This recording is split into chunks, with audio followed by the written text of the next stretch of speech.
This is Al Brooks. Thank you for watching the Brooks Trading course. This is the first of 4 videos on trading major trend reversal bottoms. I want to begin by talking a little bit about the setup and how to trade them. And then I want to talk about the importance of anticipating the setup. When traders are looking for a lower low major trend reversal, they need some evidence that the bulls are strong. Once traders decide that the market's in a bear trend, they assume that every reversal attempt will be minor and lead to either a bear flag and a resumption of the bear trend or a trading range, not a major reversal into a bull trend. However, at some point, if a minor reversal has pretty good buying pressure, a series of bull bars lasting 10 bars, getting gap bars, here we have a gap below the low of this bar and the moving average, and most importantly, breaking above the bull channel, traders wonder if the next attempt at a reversal will be major instead of minor. So instead of leading to another bear flag, maybe it will lead to a bull trend. Traders, after this much buying pressure, will trade the next reversal up for a swing trade.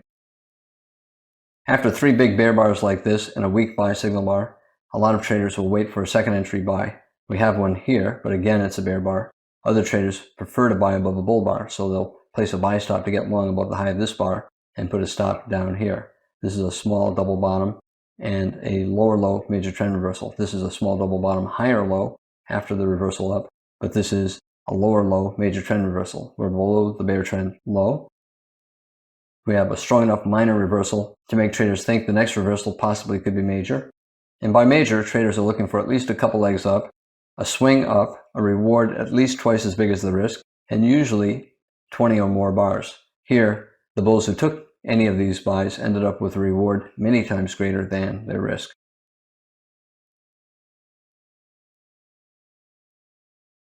A rally breaking above the bear trend line, breaking above the top of the bear channel.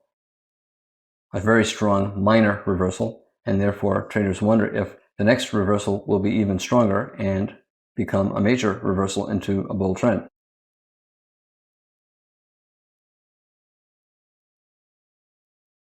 We have a wedge bear flag, which is a reasonable candidate for a final bear flag before a reversal. Moving average gap bars usually leads to the final leg of a bear trend before the bulls get an attempt at a major trend reversal.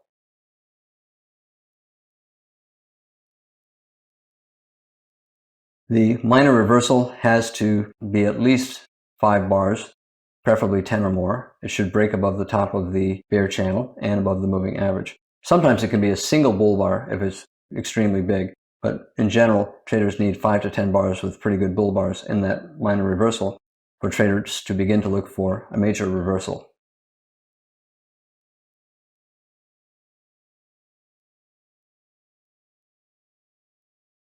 You have a bear trend line and you have a reversal strong enough to break above the trend line, and then you get a resumption of the bear trend, testing the old low. Sometimes it trends up a little bit above, sometimes it goes a little bit below, but you want the bear trend to resume.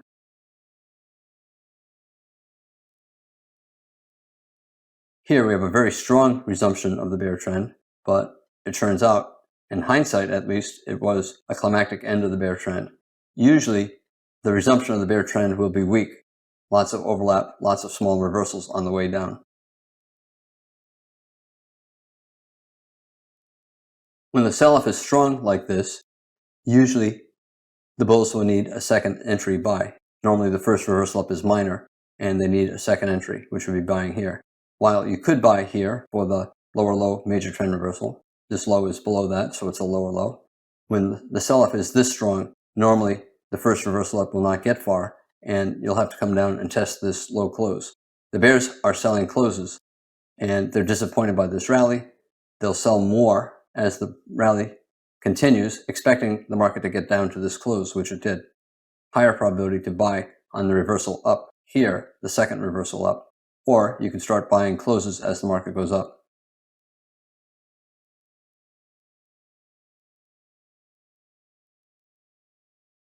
Finally, after you have the break above the trend line and the resumption of the bear trend, you want a good buy signal bar as the market's starting to get another pullback.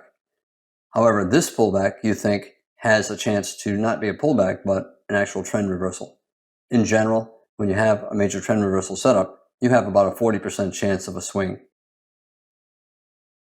It's a higher probability reversal if you have a strong buy signal bar. This is not a very good buy signal bar. This is a reversal bar, but it has a bear body, so that is not strong either.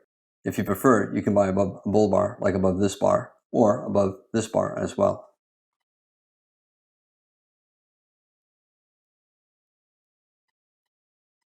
Sell climax, weak buy signal bars. In general, the market might be transitioning into a trading range, and if you have a low in a trading range and you have a second entry buy, even with a weak buy signal bar, it's usually a profitable trade. In this box, we also have 5 consecutive bull bars. 4 of them have closes above the midpoint, so that's a sign of bulls buying at the new low, or on the reversal up from the prior low.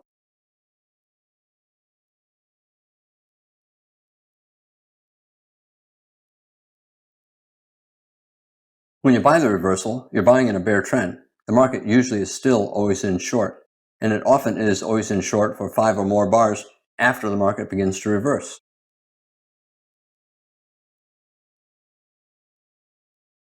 And that is why I say the probability is only about 40% that you're going to get a swing profit.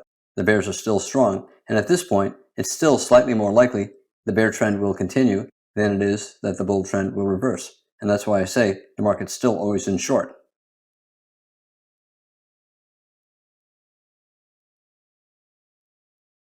Once traders believe it's clearly always in long, maybe by the 3rd consecutive bull bar, the 4th consecutive bull bar closing on its high, then the probability of making a profit goes up to 60% or more. It could get that way with a single very big bull bar, but it's much more common to get a series of 3 or 4 ordinary bull bars.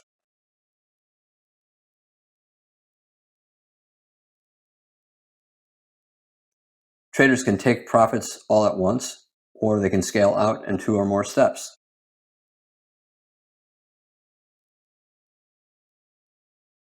Remember, you're taking a trade that only has a 40% chance of a swing profit. To compensate for that low probability, you need good risk reward. At a minimum, you should be exiting with a profit that is at least twice your actual risk. If your actual risk is very small, then you should exit with a profit that's at least twice your initial risk. If the initial risk is also small, then look for some other rational reason to take profits.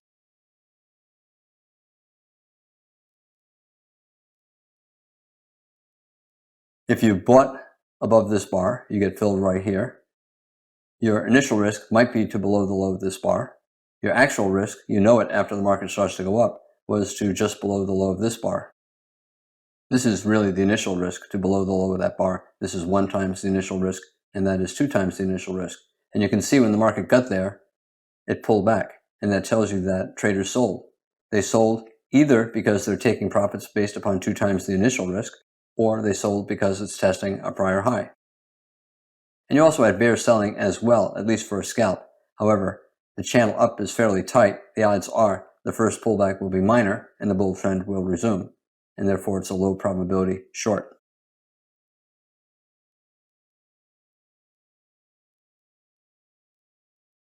When you're near the close of the session and you're still long, you have to look for reasons to take profits. For example, we have a bear reversal bar here. Exiting below its low is okay. It's not a strong sell signal, and it's following 4 decent bull bars. It's okay to hold to see if you get a strong bear reversal and then exit lower. If you do not exit here, then you exit a few seconds before the close of the session, or maybe a minute or 2 before the close of the session.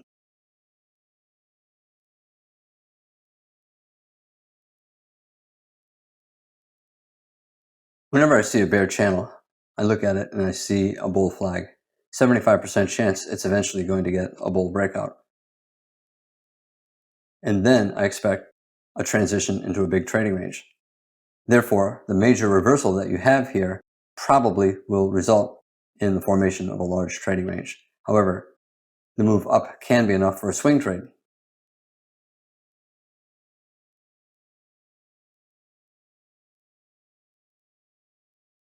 When the market's rallying, it's retracing the lower highs. For the bears, They believe it's still a bear trend as long as it keeps making major lower highs. Here's a lower high that has a strong sell-off to a new low. This is major. If the market gets above that high, the bears believe that it's no longer in a bear trend. It's then either in a trading range or in a bull trend. For the bulls, these lower highs are all targets, all the way up to the top of the channel.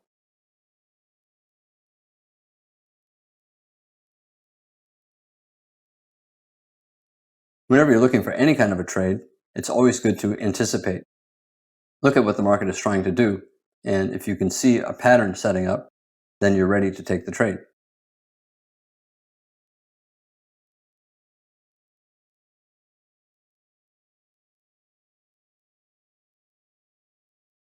The market sold off, rallied, and selling off again for the third time. Even though it does not have a wedge shape, the buying has been pretty good in the prior rallies. And when you have a third push down, it often functions like a wedge bottom and you can get a swing up. This third push down did not quite reach the line, but that does not matter. A lot of times you get an undershoot like that. When you see the third push down forming, you have to be ready for the possibility of a reversal, basically a wedge bottom, and that means a couple legs sideways to up, at least 10 bars sideways to up.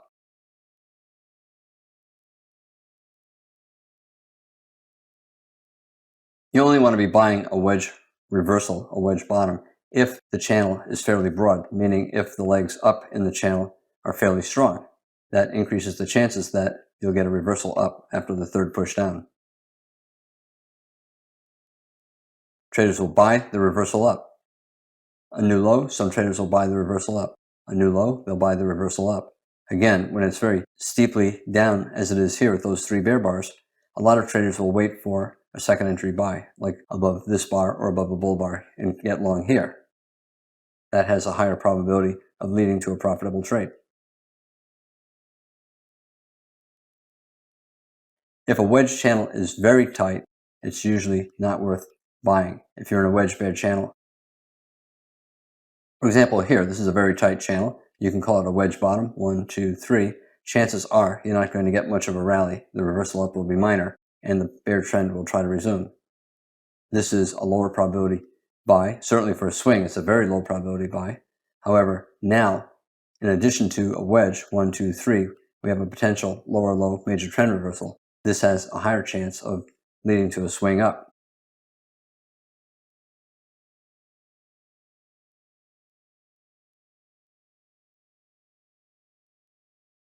When I say you want a relatively broad channel, here we have about 10 bars up in each of the two attempts to rally.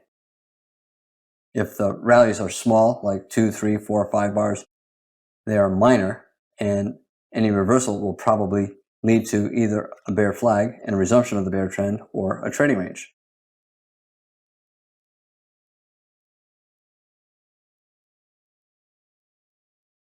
When you have a potential wedge bottom or a potential major trend reversal bottom, the final leg is often a weak sell-off. It often contains several bull bars and stair steps down. Alternatively, the bear bars will often have big tails below, and every bear bar will be followed by a bull bar. That is not the case here. Here, we have the strongest series of 3 bear bars in the entire bear trend. The bear trend lasted about 50 bars. Whenever you have the strongest bear breakout occurring 20 or more bars into a bear trend, it's more likely to be an exhaustive end of the trend instead of an acceleration of the trend. It's therefore more likely to be an exhaustion gap than a measuring gap. At this point, there's a gap between this close and that low, so it's more likely to get up to that low and to the top of the sell climax than it is to fall for a measured move down.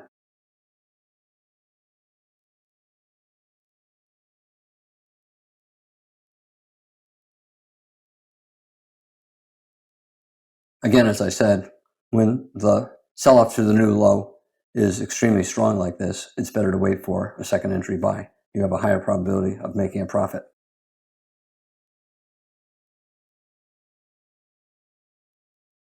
Again, a bear trend. We have a rally to the moving average, and we have a sell-off to a higher low. Is this a higher low major trend reversal? Is it major or is it minor? The rally lasted only 4 bars, and we could not get a single close above the moving average. The sell-off lasted about 7 or 8 bars, which is good, the resumption of the bear trend, and we have a higher low. However, this is a problem. We have a very tight bear channel, and all we have is a 4-bar rally that touches the moving average. This is a 20 gap bar sell signal. The market has not been back to the moving average in about 20 bars. The bears are going to be very eager to sell. It got to the moving average and they sold again here. They sold here. They sold here. They sold here. They sold here. This is not enough buying pressure after this tight a bear channel lasting this many bars to create a major reversal, and therefore this higher low is probably a minor reversal, which means it will result either in a trading range or a bear flag and not a bull trend.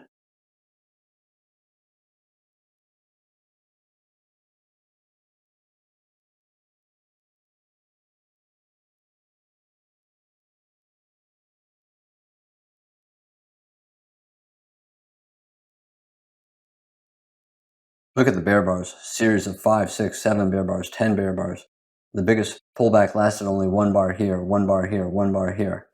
This is not the kind of trend that is about to turn into a bull trend, and therefore any reversal that we get, even though you could argue it might be a major trend reversal, it's probably going to be a minor reversal. The bulls need much more buying than just 4 bars up to the moving average. If anything, it's better to look to sell. We have a low 2 short, low 1, another test of the moving average, low 2 with a bear bar closing below its midpoint. You have a higher probability of making money selling below this bear bar than you do buying above this bull bar.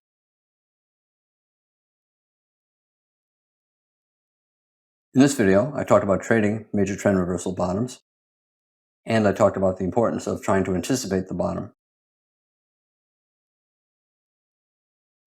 I'm Al Brooks. Thank you for watching the Brooks Trading Course. This is the first of 4 videos on trading major trend reversal bottoms.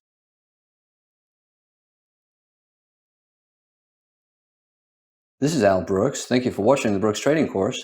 This is the second of 4 videos on trading major trend reversal bottoms. I want to talk a little bit about minor reversals in contrast to major reversals. Also, I think it's very important to understand that there is no best setup. However, good setups come every 2 or 3 bars. And when you're in any trade, you always have to have a plan to take profits. This is the E-mini 5-minute chart.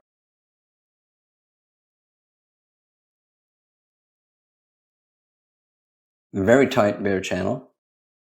When a channel is this tight, it's a breakout on a higher time frame chart. Here we have a little pullback, a little pullback, a little pullback, but the pullbacks are only lasting a bar or 2. These pullbacks are all minor. And on a 15-minute or a 30-minute chart, there would be no pullbacks at all. It would simply be a series of strong bear bars.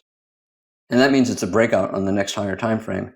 If the market's in a strong bear breakout, you cannot buy. You can only look to sell until there's significant buying pressure.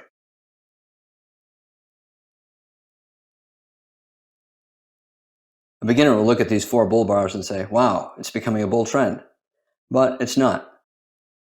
Beginners are constantly buying reversals, believing that the trend has ended, and they want to get in as early as possible because then they're risking less money. And beginners just think about risk all the time. They ignore reward and probability. The probability of this becoming a bull trend is very, very small. More likely, it's a minor reversal, and bears will sell it. What causes it? Well, the bears have a stop that's very far away. Their risk is getting greater. They want to reduce their risk. They have to take some profits. Bull scalpers might be buying as well, looking for a test of the moving average. They're not looking for a bull trend.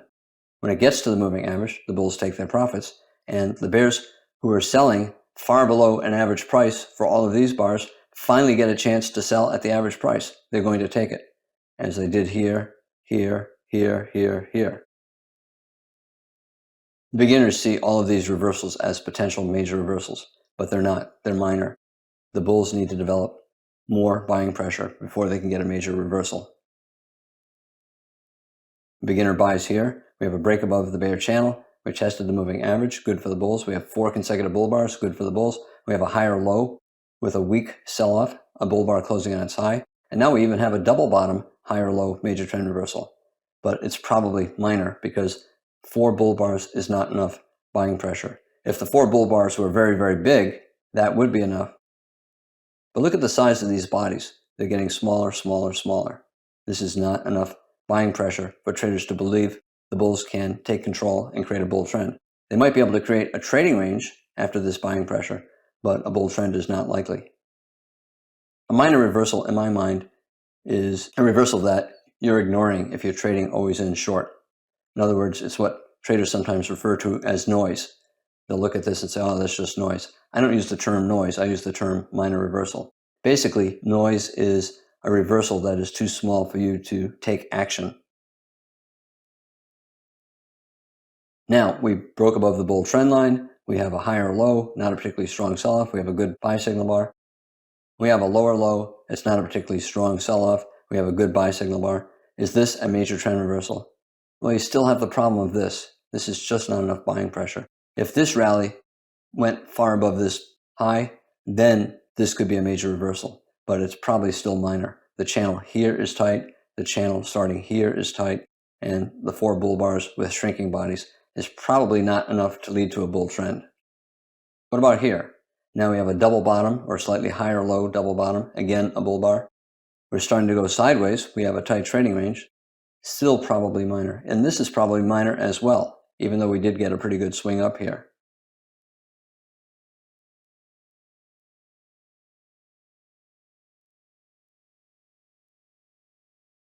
When an expert looks at all of these reversals, he sees bears taking profits to reduce their risk. And he sees also bears are selling every time it gets back to an average price. Every time it gets near the moving average, the bears are selling. Shrinking bodies, loss of momentum on the part of the bulls. Plus, the size of the bull bodies is small compared to the size of the bear bodies. There's just not enough strength on the part of the bulls for traders to be looking for a bull trend. The market has been below the moving average for a long time. Traders have been willing to sell far below the average price for a lot of bars. What's going to happen when it gets to the average price? They're going to say, wow, I've been willing to sell below average price, and now I finally get to sell way up there at the average price. I'm going to sell. And the bears did that repeatedly. A 20 gap bar test of the moving average. There's a gap between the high of this bar and the moving average. 20 or more bars have had gaps to the moving average. Whenever you get to the moving average, bears are going to sell. And the bull scalpers who bought for any reason, they're going to take profits because they know they will be overwhelmed by the bears, and they know it's very unlikely that they're going to get a major reversal, and therefore the best they're getting is a bear flag or a bull leg in a trading range, and the market's going lower. Traders are selling at the moving average with limit orders. They're selling bull closes at the moving average. They're selling reversals down at the moving average, especially below a bear bar here, below a bear bar here, below a bear bar here, below this bar as well. They'll sell that too. They see it's weakening and we're starting to go sideways into a tight trading range, but until there's a clear reversal, they're going to continue to sell. Very strong bear trend, and we have an attempt at a double bottom, a slightly lower low double bottom.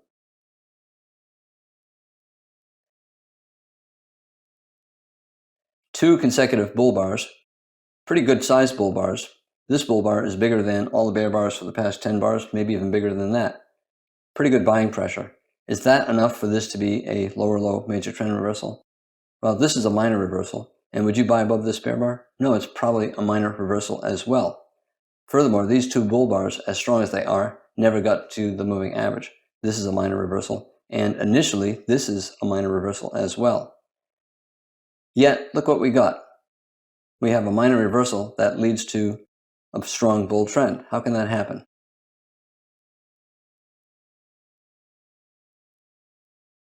Sometimes a minor reversal can lead to a major trend change, as it did here. Here we have another pair of very big bull bars, and these are even bigger than this.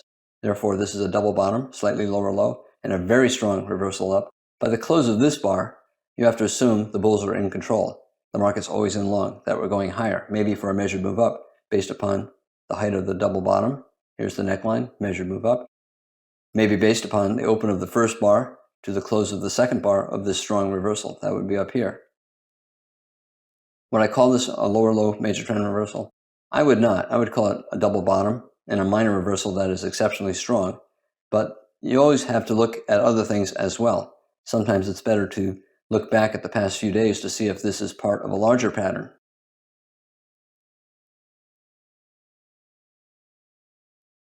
I would not call it a lower low major trend reversal. I would call it a minor reversal that was strong enough for me to buy. So at this point, I would assume that even though it looks like a minor reversal, it's probably going to turn into a major reversal.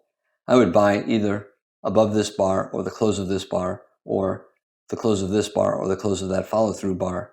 At this point, I believe the bulls have taken control and that we're going up for at least a couple legs. Here's a second leg up, but it's strong enough with good follow-through, a bull body, to make me think we're still going higher. At this point, I think we're in a bull trend. I don't know if we'll simply test the low of this breakout point or the top of this bear leg, but I think we're going higher. And therefore, I think a major reversal is underway, even though the setup itself is minor.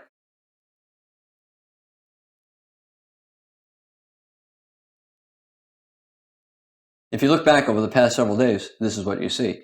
We reversed up, now we have a trend channel, and now we're reversing up again twice at the bottom of the channel. This little double bottom is this double bottom.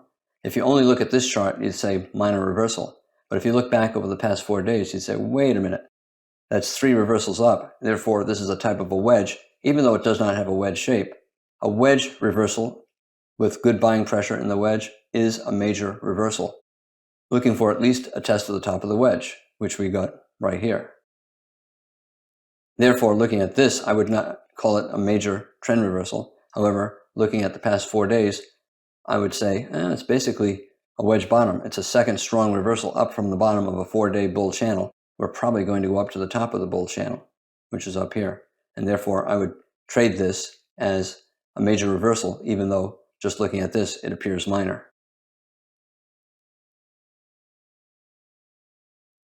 Beginners are always wanting best setups, perfect trades, but there cannot be a perfect trade, because if there was an easy way to see that a trade is perfect, everyone would take it and no one would take the opposite side, and therefore the trade would not move.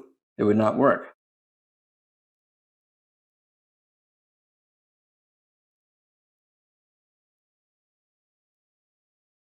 There's no best setup, but you should never worry about entering late. There are good setups every few bars. At this point, you say, we're going higher. I got to buy. Even though it's been about 20 bars since touching the moving average, the context is very good. Bottom of a channel, and we're reversing up twice, and both reversals are strong. And now we have a couple of very strong bull bars following another pair of very strong bull bars. So we're probably going higher. Therefore, you can buy for any reason. You can buy at the market. You can buy bull closes. You can buy bear closes. You can buy below bars. You can buy above bars. You need to get long. Stop down here. It does not matter if you did not take this buy or that buy. It does not matter. We're going higher, and therefore you have to buy.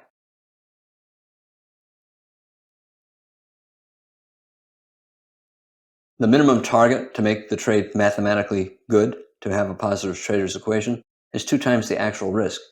If you bought above the high of this bar, you get filled over here. And by the close of this bar, you know that you only had to risk a very little amount to stay in the trade. So if you bought above the high of this bar, you get filled here, and you put your stop right here, not knowing where the bottom of this bar would be, you would not have been stopped out. So your actual risk would have been very, very tiny. 2 times your actual risk would be right here. Is that a good location to take profits? Mathematically, it gives you a positive trader's equation, and therefore it is acceptable to do that. If you do that with 100 trades that look similar to this, you will make money. But going for the minimum is rarely ever the best. And when you have a reversal that's big like this, and you have very small actual risk, you have to go for far more profit than the actual risk. You can continue to hold until there's some reasonable setup that tells you that your premise is no longer valid. Even through here, this looks like a minor reversal down, and bulls could continue to hold until the end of the day. They would make, in this trade, 25 points or so, 35 points, which is 10, 20, 30 times bigger than their actual risk.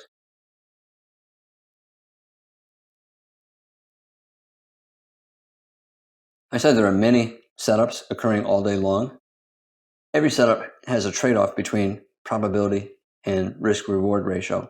Some have very high probability. For example, buying this close has a very high probability of some kind of a measured move up, maybe based upon the neckline of this double bottom. Maybe we'll go for a measured move up there. Maybe based upon the bodies of these 2 consecutive bull bars. Maybe we'll go up here. In any case, this has a high probability of making profit.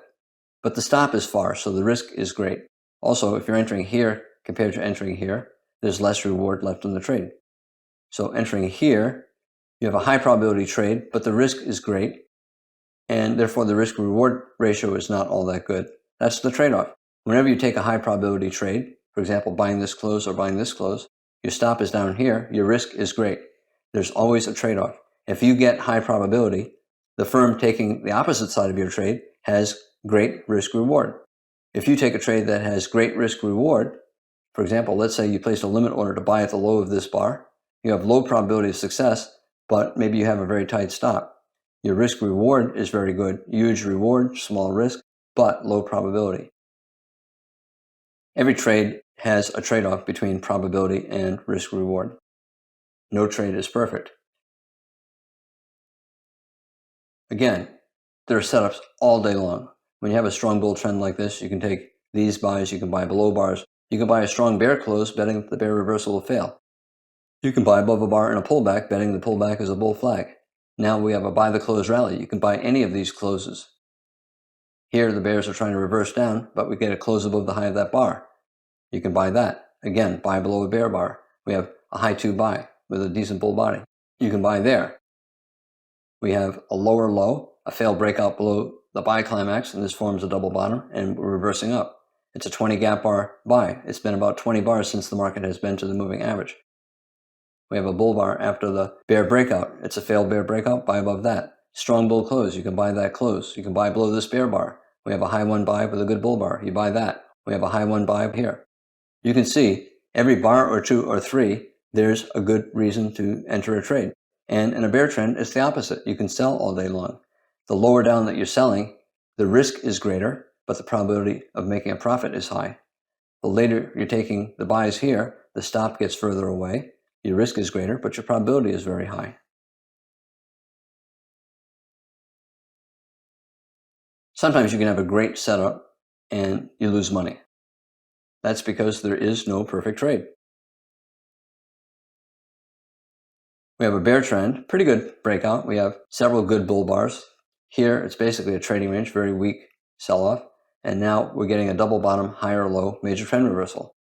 We had 2 legs up. We have a gap bar, a bar with a gap between the low of the bar and the moving average. That's a sign that the bulls are strong. They were strong enough to put a bar completely above the moving average.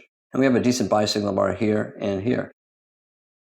This is a good-looking higher low major trend reversal. Your stop choice is either below the double bottom or below the bottom of the bull breakout.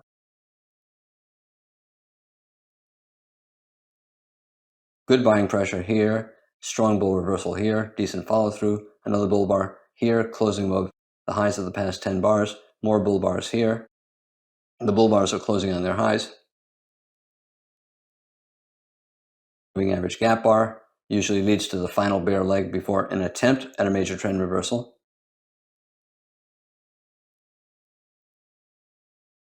A second entry buy. This is strong enough down, so most traders will want a second entry buy, and they have it here with a decent buy signal bar as well. But you get this. You get stopped out with a loss. And that's going to happen because a major trend reversal bottom usually has about a 40% chance of a swing up and a 60% chance of a small loss or a small win. This is an example of a small loss. A lot of the bulls might get out below this bar, a double top bear flag at the moving average with the bear bar closing on its low. Some will get out below this double bottom, so it's a small loss, or below the bottom of the bull reversal, small loss. And what did it lead to? A second attempt at a bottom. The bulls had a reasonable bottom here. The bears got resumption down, but now we're getting a second attempt at a bottom. And a lot of bulls will buy above here or above here, taking a chance that the second reversal will be successful. This is an attempt at a higher low major trend reversal, and now this is a lower low major trend reversal. You get stopped out and a small loss relative to the potential gain. The loss is small. That happens 60% of the time. You either get stopped out for a small loss or you make a small profit, and then you give up on the trade. The trade just does not go up.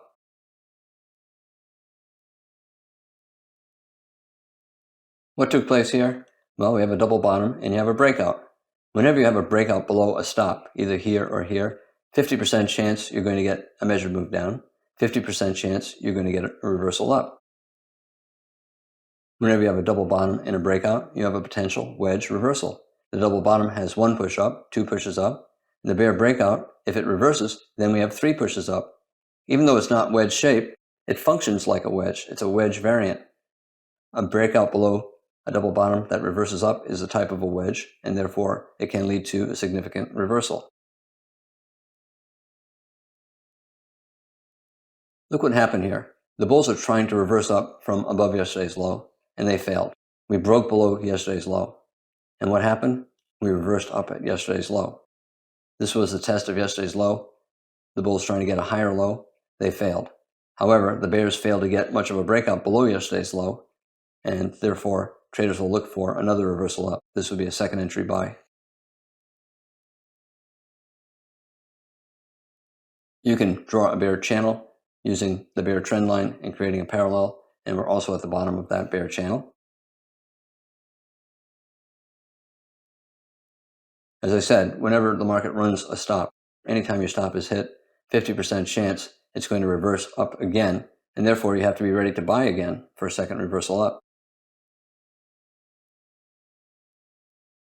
You can take the first reversal up. Here we have a second entry buy. This is a higher probability buy. Whenever you take a trade, you have to have a plan to take profits. Otherwise, there's too much risk that your profits will eventually disappear. Let's say you took the buy either above this bar or above that bar, looking for a swing up.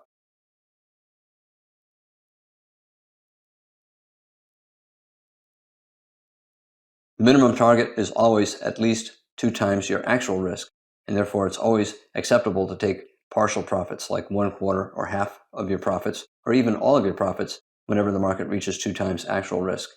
Initial risk is always at least as big as actual risk, and therefore it's always acceptable to take profits at 2 times initial risk. However, if the market looks like there's a reasonable expectation that it's going to go much further than 2 times actual or initial risk, you should hold onto your position. A minimum profit is rarely ever the best profit. Minimum simply means that if you take that trade 100 times and manage it, taking profits at 2 times actual risk, you will make money, or you have a very high probability of making money. However, you will not make much money. For example, let's say you bought above the high of this bar, and you see it dipped below but did not hit the stop, and then it went up here. Then your actual risk is to just below the low of this bar. So here's your actual risk, the height of this pink box, and then this is 1 times, this is 2 times actual risk. Mathematically, it's okay to take your entire profit right here. However, if you look at this and say, well, I don't know, the bulls tried to get a major trend reversal here, and now they're trying to get a major trend reversal again, I'm going to hold on to part of my trade because this could be a major reversal and not simply a minor reversal and a trading range. Here's 2 times initial risk. You bought above the high of this bar, let's say. Your initial risk is to where your stop is, which is just below the low of that bar. 1 times initial risk, 2 times initial risk. You could take profits here. However, would you? If you did, you'd say, wait a minute, this is a strong breakout with strong follow-through. This is a buy the close bull trend. We're going higher, maybe based upon a measured move from the open of the first bar of the breakout to the close of the final bar of the breakout. That takes us up here.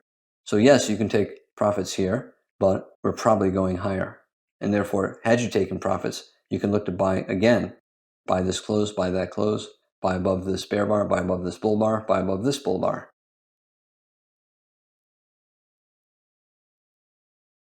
Again, bear trend, bull breakout, tried to get a higher low major trend reversal. It failed. Now we get a lower low major trend reversal. You can also call this a triangle and a final flag, or simply a reversal up from below yesterday's low. The market often sells off down to yesterday's low and then reverses either from above yesterday's low or from below yesterday's low, especially when there's a lot of trading range price action. Here's 30 bars in a fairly tight range with multiple reversals. This is probably a bear leg in what will become a trading range, which means you have to be expecting a bull leg, and therefore you have to be looking for a reversal. When you get a strong breakout like this, you really need to be holding at least part of your position for some kind of a measured move up. If you do exit part or all, you should be looking to buy again.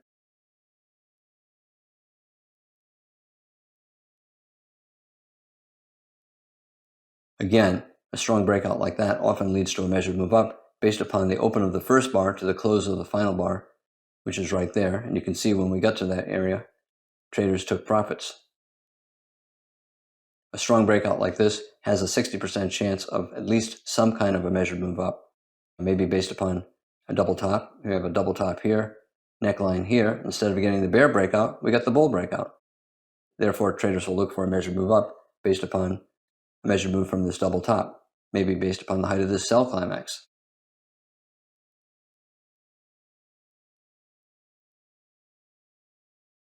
Very strong bull bar, about 20 bars into the bull trend, the biggest bull bar occurring in the bull trend, yet we did not break above the high of the day. Whenever you get a very strong bull bar late in a bull trend, it's more likely going to lead to an exhaustion gap than to a measured move up. It's possible that we'll get a pullback here and a resumption up, and this will be a measuring gap. More likely, the gap between this low and this high, and then this low and this high, will be an exhaustion gap, and the gap will close. We'll trade below this high, and we'll probably trade down to the bottom of the buy climax. At that point, the market will either form a double bottom with this low and resume up, or maybe break to the downside and fall for a measured move based upon the height of that buy climax, which it did here.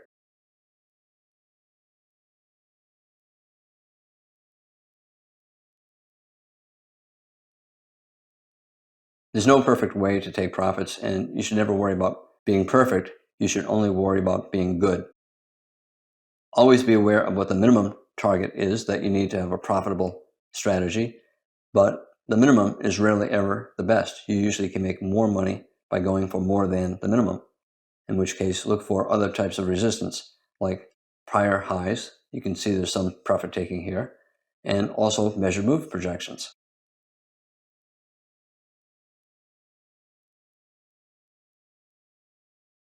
For example, leg one, leg two. Leg one, pull back, leg two. You can do a measured move based upon the height of the bodies of this breakout. You can do a measured move based upon the height of a pullback. We have a pullback, and a measured move up takes us around here. And then also, as I said, you can always take profits at a measured move based upon initial or actual risk.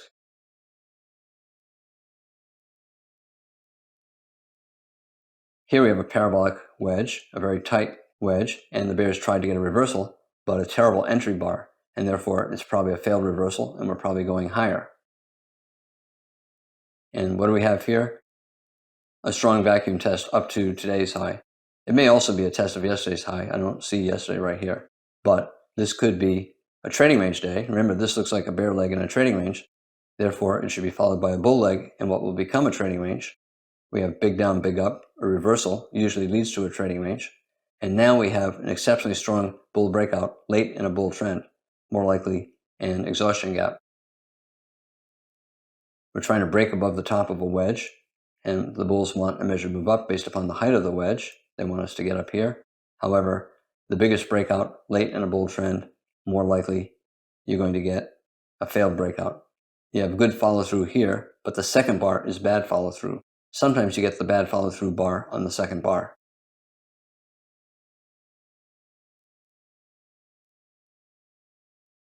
This is a reasonable location to take profits because this is a probable buy climax, a test of the high of the day, and we're probably going to come down and test the bottom of the buy climax. And as 3 pushes up, 1, 2, 3.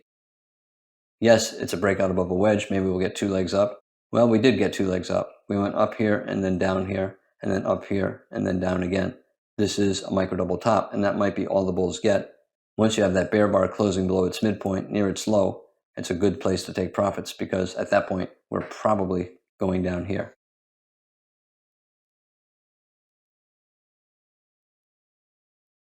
Most reversals end up forming large trading ranges, and most major trend reversals usually result in a large trading range. A major trend reversal is a reversal, and therefore you have a big down and big up.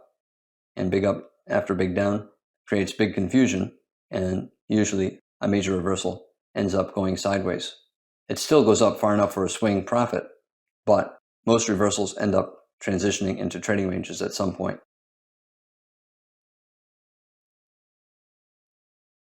Bull trends often end with some kind of a climax.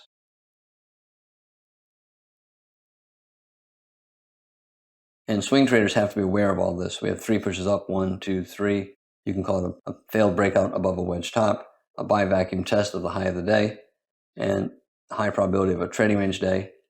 We're at different measured move projections, certainly based upon this. We're testing the high of the day, and now we're reversing down. You have to have reasons to take profits, because otherwise they will disappear.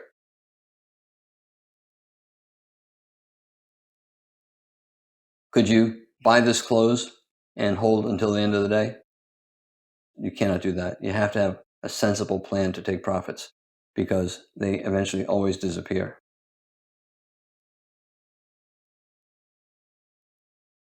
I began by talking about a minor reversal, which means a reversal that usually does not result in an opposite trend. It usually results in a pause in the current trend, leading to a resumption of that trend. I also made the point that there are no best setups, and that there are reasons to enter every few bars. Every trade has a trade-off between probability and risk-reward, and there are plenty of trading opportunities all day long. Finally, I talked about the importance of having profit targets. You have to have a plan to take profits, because eventually they will disappear. I'm Al Brooks. Thank you for watching the Brooks Trading Course. This is the second of 4 videos on trading major trend reversal bottoms.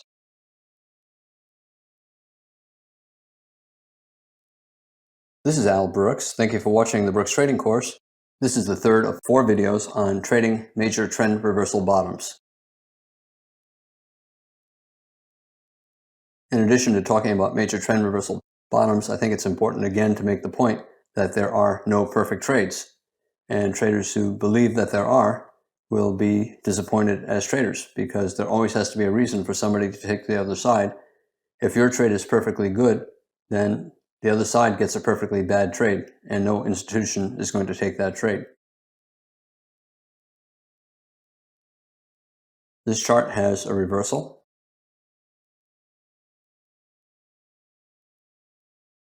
Strong bear trend, very tight channel, small pullbacks, just a brief 1-bar pullback here and a 1-bar pullback here, but we're starting to get pretty good bull bars. We have a bull bar here, we have a very good bull reversal bar here, we have a follow-through bull bar, and then we have another bull bar here, and then over here we're getting additional bull bars. All of this buying around yesterday's low and yesterday's close increases the chances that we'll get some kind of a reversal in this general area, or maybe a little bit lower. This is a reasonable buy. There's a bear trend, a bull break above the trend line with pretty good bars here, and then we have 2 attempts to reverse up here, both bars closing above their midpoints. This is a possible low of the day, and we might get a swing up. It's reasonable to take this buy. When you take a major trend reversal buy like this, you have a 40% chance of a swing up and a 60% chance of either a small loss or a small win.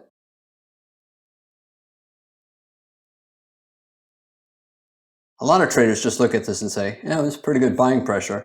If this is not the low, and this is not the low, and this is not the low, then the low is probably not much lower. And therefore, they'll use a wide stop and scale in lower. Here we have a double top bear flag, and a reasonable place to put a stop is a little bit below a measured move down, which is off the bottom of the screen. Some traders would take this buy, and rather than getting stopped out here below this double bottom high or low, or below the actual bottom here, they'll use a wide stop, betting that the bottom will be soon, if not here, and they'll look to buy more lower.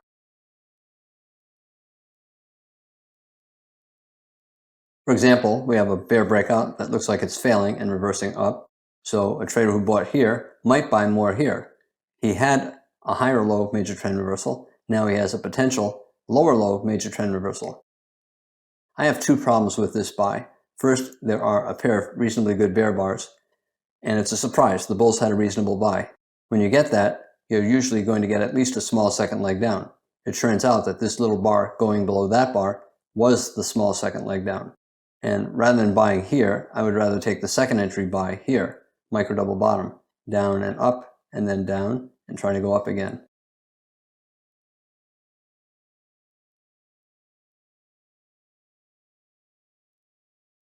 I said that there are no perfect trades. Every trade is a decision. One side is going to get better risk reward, and the other side is going to get higher probability. Whenever you're entering and using a tight stop, your risk is small. That means your risk reward is good, but the probability of making money is less. If you buy after a strong reversal, your stop is further away, but the probability of making money is higher. Let's say a bull takes this buy above this bar or above the second entry right here.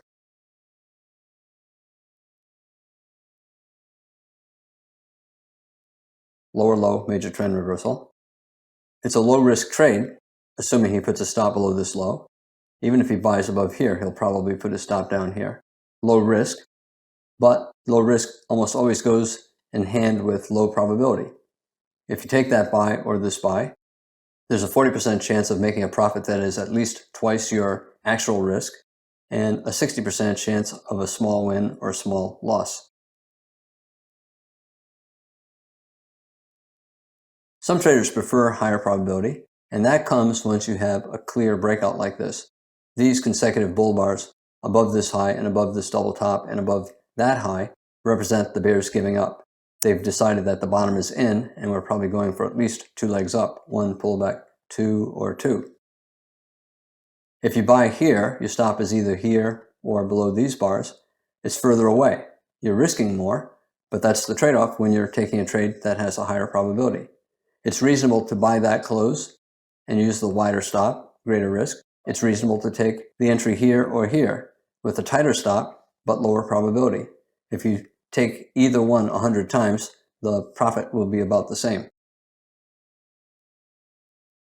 You can buy that close or buy the close of the follow-through bar. Once it's clearly always in long like this, you can buy for any reason. Buy closes, buy bear closes, buy above bars, get filled here. Buy below bars, bet reversal attempts will fail.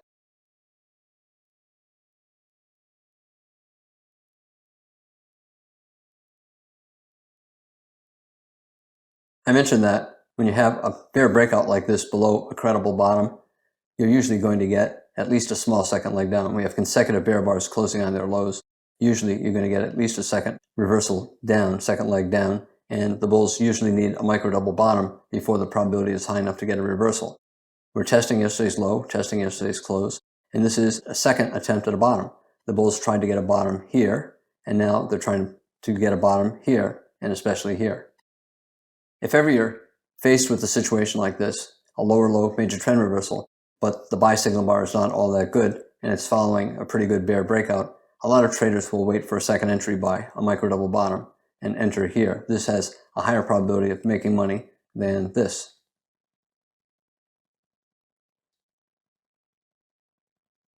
If you want higher probability still, you wait for a strong breakout, then we're probably going to get some kind of a measured move up, maybe based upon the height of this double top bear flag. Instead of breaking below the neckline, we're breaking above the double top, and we should go up for at least a measured move.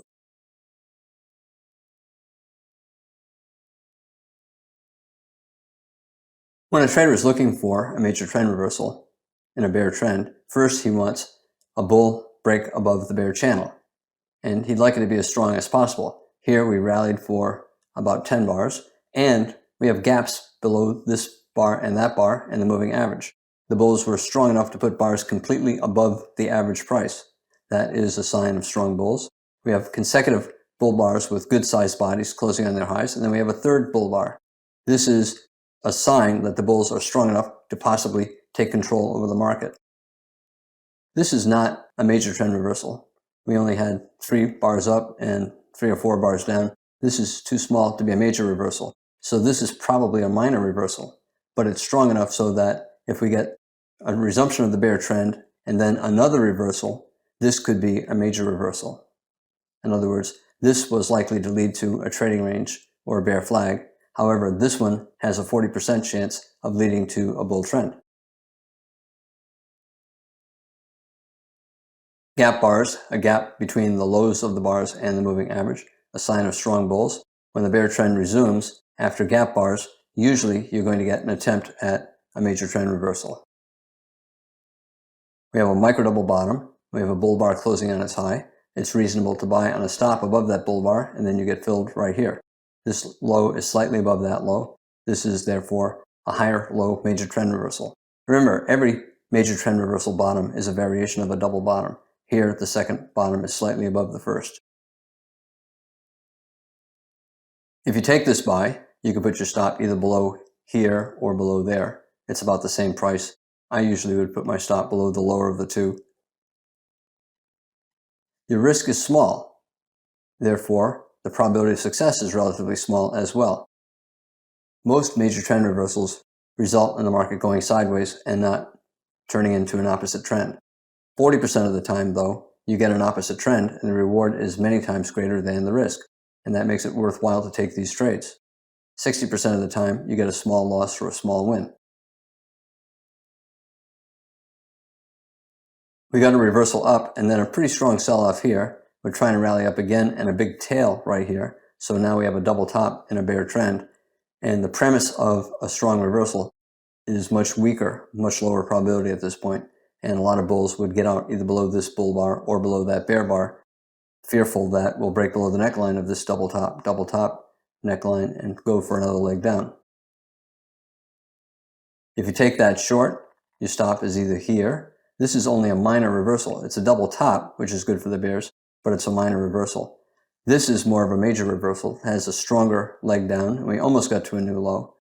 The bears will sell either with a stop above the double top or above the top of this lower high, taking a chance that we get a swing down.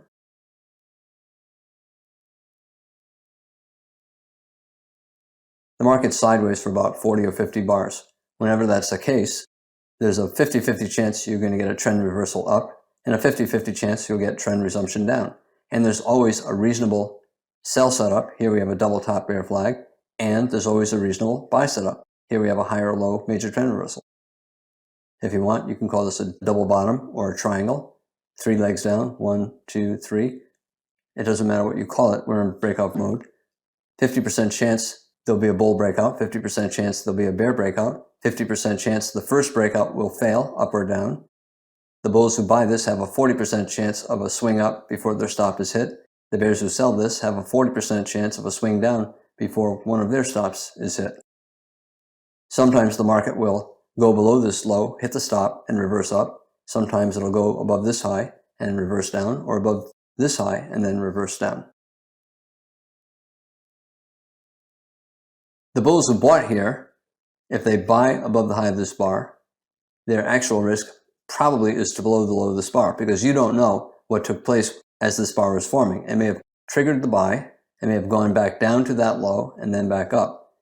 Therefore, the actual risk might be to just below the low of this bar, the height of this brown box. Here's 1 times actual risk, here's 2 times actual risk. If you bought here, the market did not go up for 2 times actual risk, and that's the minimum profit objective when you take a trade. That's what you need to make the trader's equation positive, and that's what you need to have a mathematically valid trade.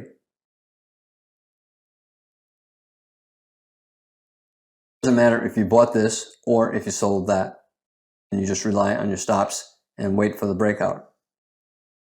Both are equally valid trades. 40% chance of a swing, 60% chance of a small profit or a small loss.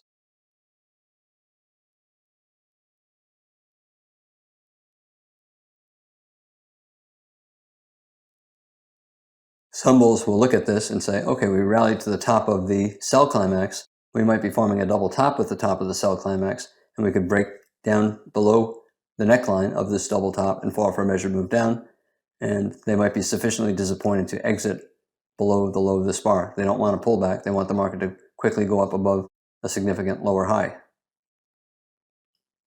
If a trader did buy this, and if he did exit because he was disappointed, he can always buy again above a bull bar, above these bull bars here, above this bull bar here. In general, if I took this buy and I saw these 3 bull bars, and now we have 4 bars closing just about on their highs, I would not exit there. I would rely on my stop, just in case we get a sharp sell-off that becomes a test of the prior low, a test of the bottom, but forms a higher low and then reverses up. Look what happened here when the market reached 2 times actual risk. There's a reversal. And that tells you that some of the traders who took this buy saw that the actual risk was here, and this is 2 times actual risk, and they took profits here. Other traders said, okay, it sold off above this high, maybe we're in a trading range, and if it gets above this high, it'll sell off as well. Some of these bulls will simply changed their premise. They were hoping for a bull trend, and they don't like this type of price action. The breakout bar here is not all that big, and therefore they exit at this high or as soon as it starts to turn down. Many different reasons for the bulls to exit here and for the bears to sell. They sold at this high and made money, made a scalp. They'll sell at this high hoping to make money, and they might even sell at this high betting that the breakout will fail and they'll be able to make money. Pretty good bull breakout here. So the bulls who held and relied on their stop now have a reward many times greater than their actual risk. This is one of those 40% of the times when the reward is many times greater than the actual risk. If you take 10 trades like this, you'll get 4 like this. They will more than make up for the 6 losses or the 6 small losses or small wins. The bears who sold here, they either get stopped out above here or above here. Worst case, they'd put a stop way up here and get stopped out here. This represents the bears giving up and the bulls becoming confident that we're going to rally for a measured move up.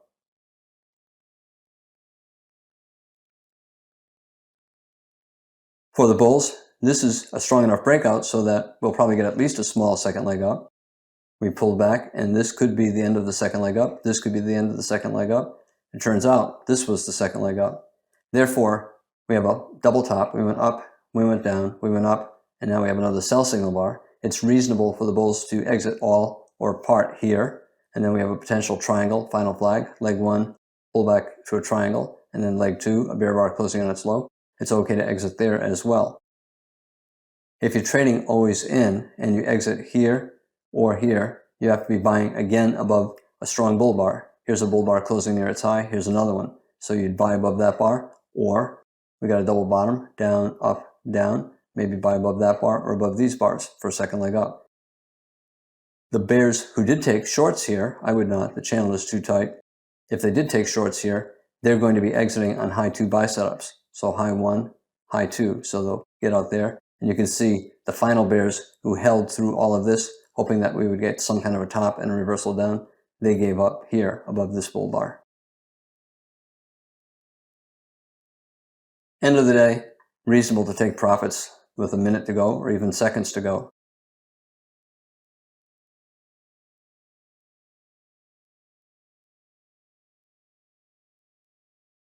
We're clearly in a trading range, relatively big legs, and a pullback can be very deep. This is a minor reversal, so probably a bull leg in what will become a trading range. If you're buying for any reason, if you're buying up there or buying down here, you can get many legs that test very close to the bottom of the range. Sometimes it'll even break below the bottom of the range and then reverse up. If you're buying for any reason, it's usually better to use a wide stop below the bottom of the range. Also, it's better to be trading small, especially if you bought high. For example, if you bought up here or up here, and your stop is further than you're comfortable having it be, it's better to trade small. You don't want your loss on any trade to be bigger than the loss on any other trade. Some bulls who bought here were really disappointed by the size of the sell-off, and the reversal up was not all that strong. They would therefore think about getting out. We have a double top, we have a low 2, and they might conclude that it's more of a trading range than the start of a bull trend, and they might wait and enter later, for example, up here or up here.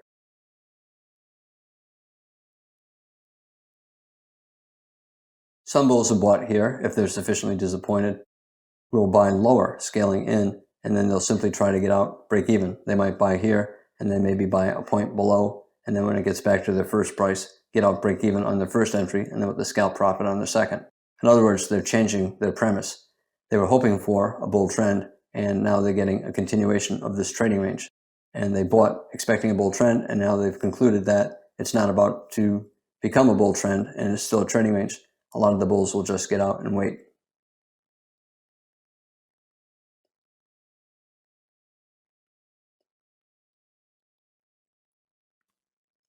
Different ways to scale in. As I said, if you bought here and you held and you relied on your stop, you might buy more the size of a scalp lower. If you're scalping for 1 point, for example, you buy here and then you buy more 1 point lower, and then you decide, am I going to convert this to a scalp and get out break even on my first entry when it gets back to my first entry and with a 1 point profit here?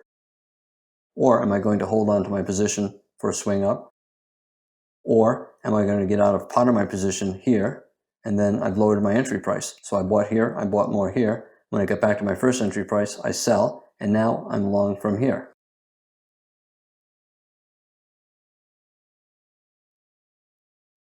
Traders can see this as a triangle. We're getting higher lows and lower highs. And now we're getting another entry. We have a small double bottom bull flag. Another bar closing on its high.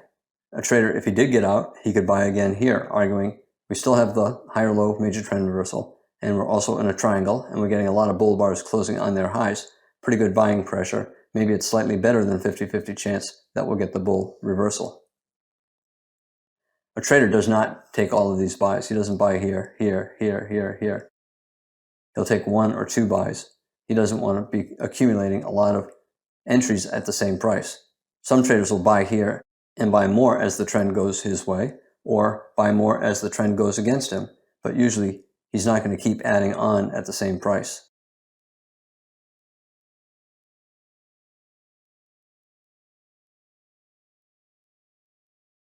For the bulls, we have a higher low, we have a higher low, we have a higher low, we have a higher low.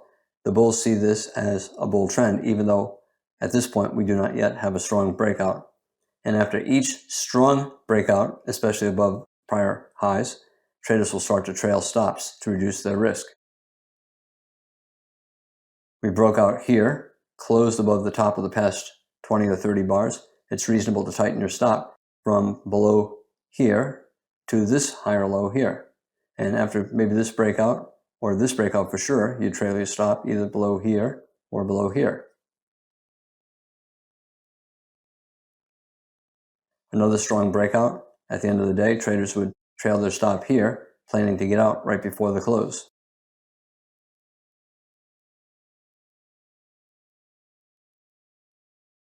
What happens if your stop gets hit? Let's say the market's right here, and then the market falls below here, or if you had a stop here. What happens? Then you're no longer making higher lows. You're getting a lower low.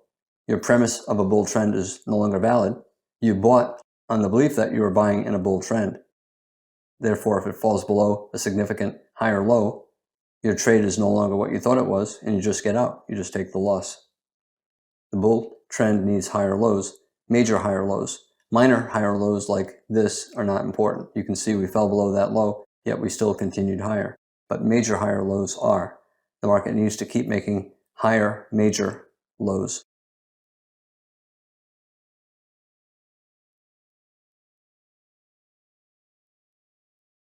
This is common if you take a buy to get a very strong reversal down below the entry price.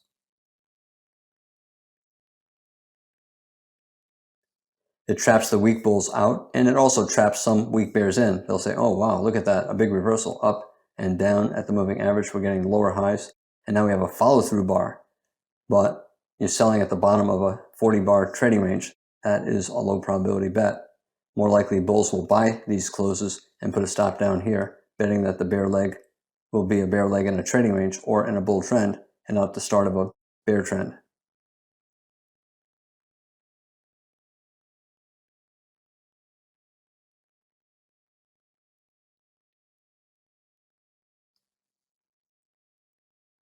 The market fell below the entry price. However, the bulls do not want it going down below that entry price twice.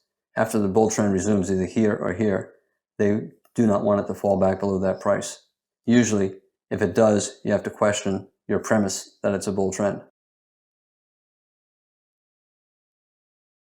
You can see we dipped below the entry price again here and again here, but this was not a strong enough reversal up yet for the bulls to say that it should no longer fall below the entry price.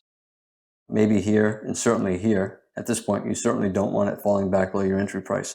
And therefore, when the market breaks out here, you can put your stop here and no lower than below here. I began by talking about how there cannot be a perfect trade. Major trend reversals have a probability of only 40% that you're going to get a swing trade, a trade lasting 20 or more bars with a reward at least twice as big as your actual risk, usually many times bigger than your actual risk. I'm Al Brooks. This is the third of 4 videos on trading major trend reversal bottoms. Thank you for watching the Brooks Trading course.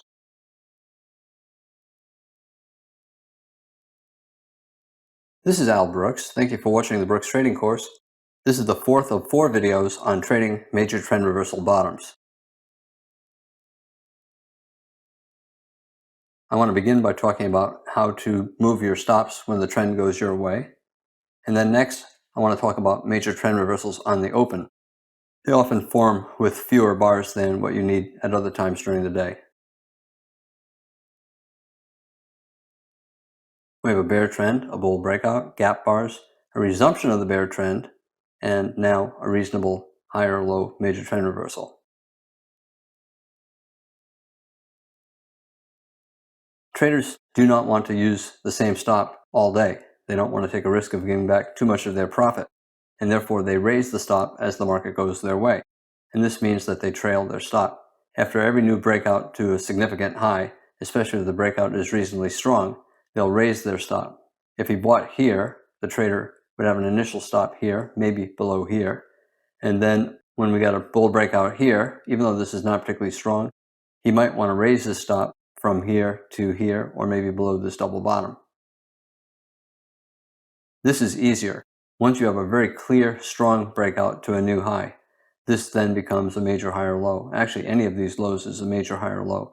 Most bulls would get out if it fell below this small double bottom or below the bottom of this bull breakout, because the premise is that you're in a bull trend, and if this is a good breakout, it should not fall below the bottom of the breakout, and it should not fall below these higher lows. Any of these higher lows is reasonable.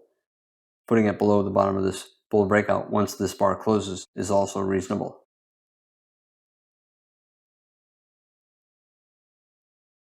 For the bears, they're starting to get a lot of doji bars, and we're starting to go sideways, and we're getting reversals every few bars. Therefore, the bear trend is evolving into a trading range. This is yesterday's low. We gapped down, and we tried to reverse up from below yesterday's low. The bears resumed and got a new low, and now we're reversing up a second time. This is a special type of opening reversal pattern. It's a second failed breakout below yesterday's low. We broke below yesterday's low. It's failing. The bears took control again, and they're failing a second time. This is better than a 50-50 trade that you're going to get a swing up. And we did get a pretty good rally here, 3 consecutive bull bars, certainly breaking above a bear trend line. I do not have it drawn. The bears are trying to resume their trend. We have gap bars here. Usually if you get gap bars in a bear trend, the sell-off leads to a major trend reversal attempt. This is also a breakout test of the signal bar high. For the bears, they have a bear breakout, and they have a gap, the close of this bar and these lows. But look at the follow-through bar. It's a reversal. This is therefore a failed bear breakout, and the bears who sold will buy back their shorts above this bull bar, and the bulls who did not buy here will buy here. This is a higher low major trend reversal. Remember, this pattern is not a major trend reversal. This is a special type of pattern. It's a second failed breakout, yesterday's low. This video is about major trend reversal patterns, so this is the buy for what we're talking about now. Some traders will put their stop right below here, betting that the bears are getting a failed breakout. The bulls should not allow it to come back here. Other traders will put their stop down here. Both are acceptable choices.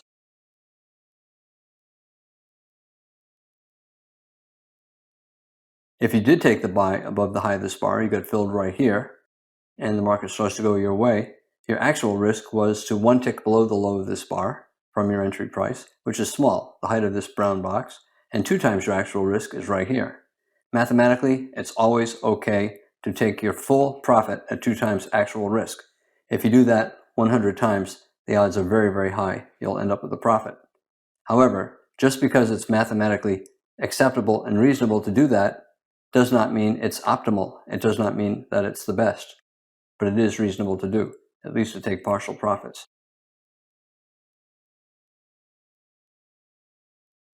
Here we have a bear bar closing on its low and small expanding triangle. We went down, we have a higher high, and this could be the end of the move. It could be a wedge bear flag. We reverse down, and now a third reversal down, and nested within the third leg is an expanding triangle top. It's therefore reasonable for the bulls who bought for any reason to get out of all of their position right here if they want. They can also continue to rely on their stop, hoping that the bear reversal will fail and will continue higher.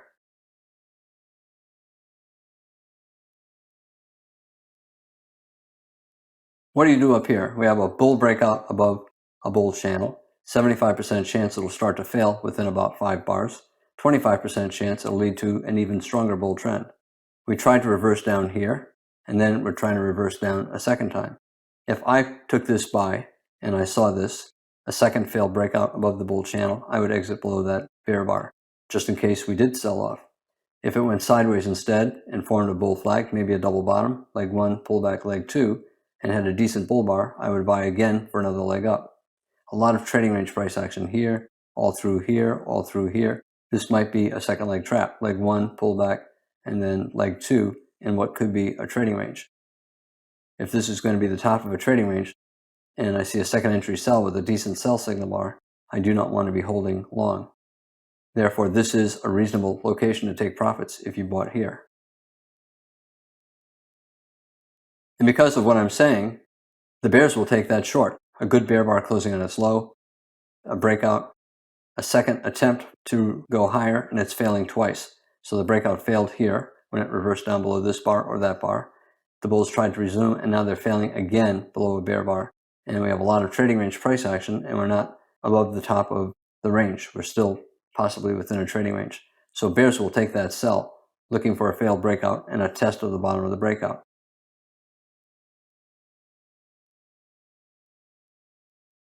What about this? We tried to reverse up here and close back down here. Tried to reverse up again, broke to a new low. Tried to reverse up again, another new low, maybe it's slightly lower low, and we're trying to reverse up a third time. You can call it a wedge bottom if you want. You can call it the second failed breakout below yesterday's low, which it is, and a fairly reliable buy setup. Some bulls will buy above this bar, even though it's not a good buy signal bar. Other bulls will wait for consecutive bull bars and then buy closes here or here. And then you get the major trend reversal bulls who will buy above this bar right here. Higher low major trend reversal.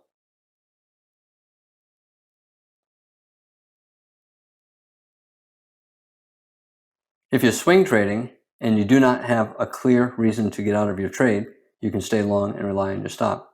This is a reasonable place to get out of your trade.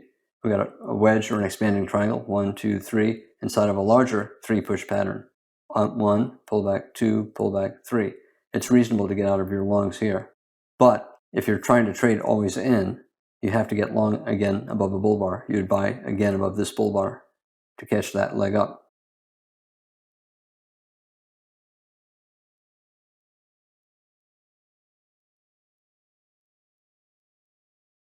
This is a sell in a tight trading range, and a stop entry sell in a tight trading range is a low probability bet.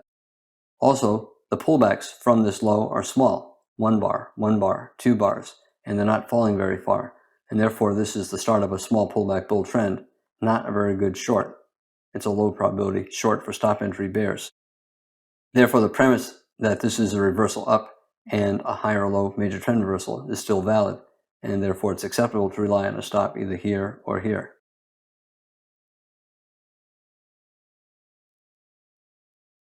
A lot of traders, a lot of the swing traders, simply ignore this and rely on their stop. As long as there's not a major reversal and only reversals in a tight trading range, they'll rely on their stop below the most recent strong bull leg, taking a chance that we'll get trend resumption up instead of trend reversal down. Strong breakout. If you bought here, traders will put their stop here. After this breakout, a lot of bulls will put their stop just below here. And then once we start to break out again, bulls will raise their stops here. It doesn't matter if you bought here, here, here, or here. Once you're starting to get another strong breakout to a new high, you're going to raise your stop. The swing traders are not going to be fooled by minor reversals that are likely only to lead to a small leg in a trading range or a bull flag. A lot of bear bars closing on their lows, and it looks like they could be the start of a reversal down, but the channel is fairly tight. The pullbacks are very small. Therefore, these reversals are minor, and it's more likely to lead to a trading range. We may pull back down to here, but probably not below there, or a bull flag, and we'll get resumption up. These are not strong reasons to exit longs if you're betting on a major trend reversal.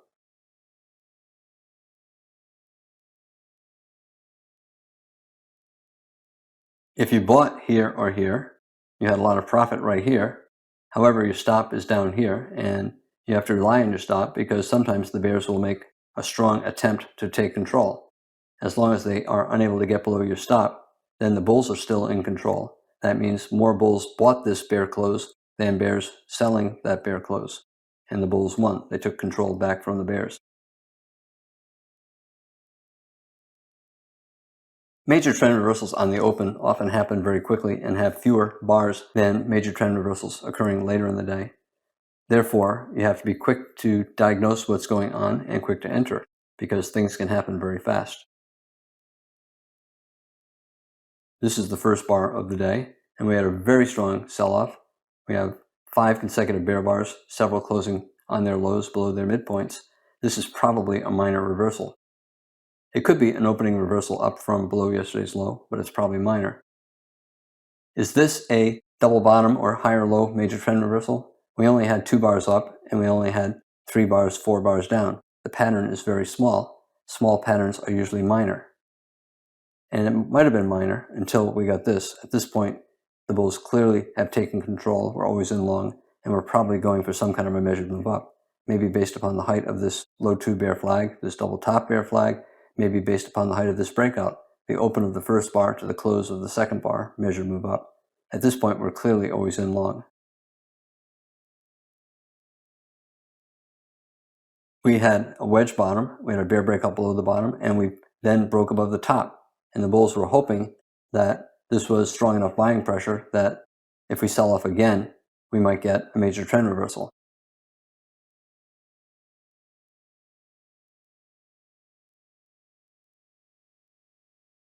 It broke above the top of a bear channel, and therefore, if we get a resumption of the bear trend, it might fail, and we might get a major trend reversal.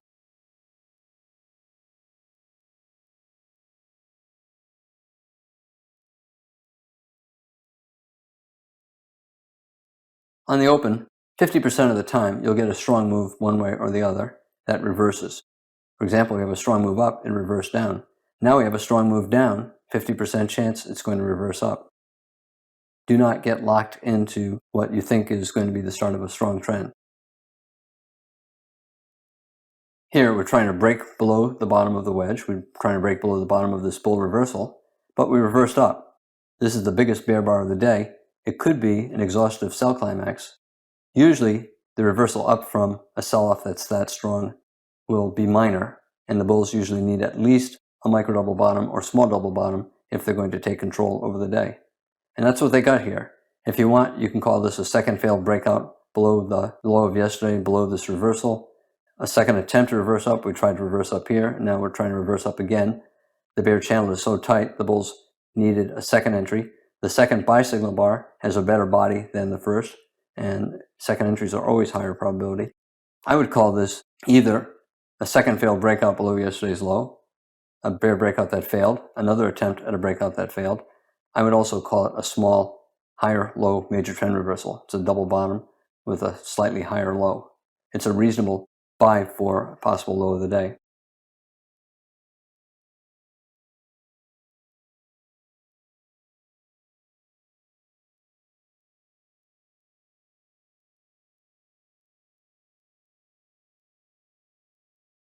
Pretty good buying pressure. The biggest bar in the past 30 or 40 bars, and it's a bull bar closing near its high. We have a bull bar closing on its high here. We have a good sized bull bar here closing on its high, and then another one here. And that's a sign that the bulls are trying to take control.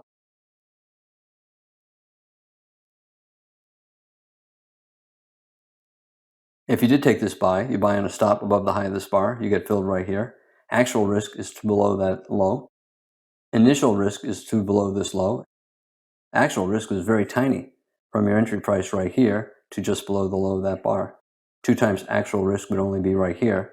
If you're looking for a swing trade, I think that profit is too small. While mathematically it's okay to take that profit, taking a minimum profit is rarely ever the best thing. When you're getting a major reversal and you see a big sell climax like this, you have to be thinking that the market may go all the way up to the top of the sell climax, and therefore taking a small profit, even if it's 2 times actual risk, is probably a bad idea. Initial risk is always at least as big as actual risk. It's usually bigger. A lot of traders like to take partial profits at 2 times initial risk, especially when they're trading a major trend reversal. If they buy above the high of this bar, their initial risk is just below the low of that bar, so about the size of this blue box. Here's 1 time initial risk, here's 2 times initial risk. So it's reasonable to take partial or even full profits. But when you see the market racing up like this, you have to assume it's going for some kind of a measured move up. Maybe from the open of this breakout to the close of this breakout bar up here. And therefore, when you see it racing up, if you were originally planning on exiting at 2 times your initial risk, you might hold to see what happens. And then maybe in here, you decide, okay, it's stalling, maybe I'll get out part here and hold part for a swing up. We have a reversal, a strong sell-off, and now a strong rally.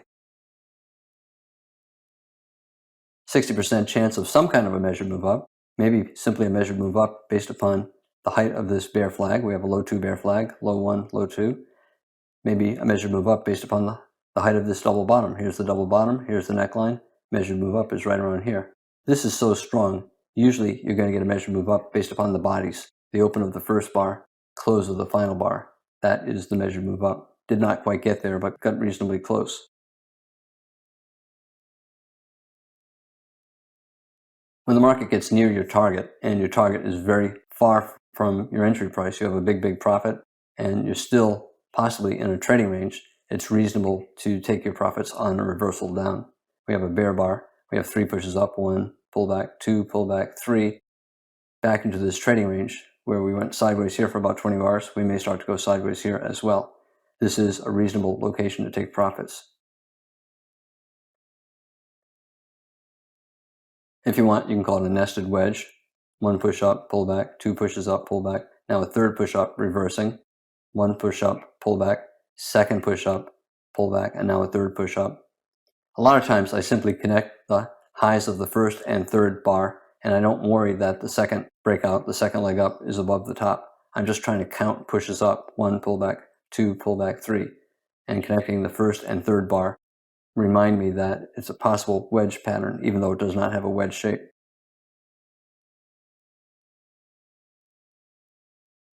We ended with a bear trend yesterday, and here's the first bar of today. We rallied strongly. It's actually a small parabolic wedge. We went up, and then we paused. We went up again, then we paused, and we went up a 3rd time. The bears got a pretty good reversal down below the bottom of the bull breakout. But look what's happening at yesterday's low. We have a bear trend, a very strong bull breakout. We broke to below yesterday's low, and we got a big tail on this bar. The bears tried to resume, and then we have another tail on this bar, and we have a bull body. This is a type of major trend reversal. It's a slightly lower low, so a lower low major trend reversal, and a micro double bottom. We went down, we went up, we went down, we're going up, and it's a good buy signal bar. And we're still in the first hour and a half of the day, and therefore this could be an opening reversal. After the first bar, we went to a new high and reversed down. Now we went to a new low, and we're trying to reverse up. That makes the day breakout mode, and it's reasonable to buy the reversal up, especially given it's a failed breakout below yesterday's low, a micro double bottom, and a good-looking buy signal bar. Very big up, very big down, probably big confusion. Confusion is a hallmark of a trading range. A trading range means we're probably going to retrace a lot of this sell-off. Maybe we'll get all the way up here to the top of the sell climax. Trading range also means you want to buy low. And look at the potential range. We're low. This is a good location to buy. Strong reversal up, 2 legs up, 1, pullback 2, testing the top of the sell climax, a good location for profit taking. This is a low 1, low 2, very tight bull channel, probably going to get a 2nd leg up, but it's more than 2 times actual risk. You buy above this bar, get filled here, your actual risk is only right here. This is probably at least 4 or 5 times your actual risk. Your initial risk, if you took this buy, is probably below here. and this is around 2 times your initial risk. It's also about a 50% retracement of this sell-off, and it's a test of the moving average, and we have a big tail on the top of the bar, and it's a breakout test of this low. You can see the bulls have a strong bull breakout, trying to get a higher low, and then we broke below that higher low and collapsed. So that is the breakout point. This is therefore a resistance area. Test of the moving average, test of the breakout point, test of a 50% pullback.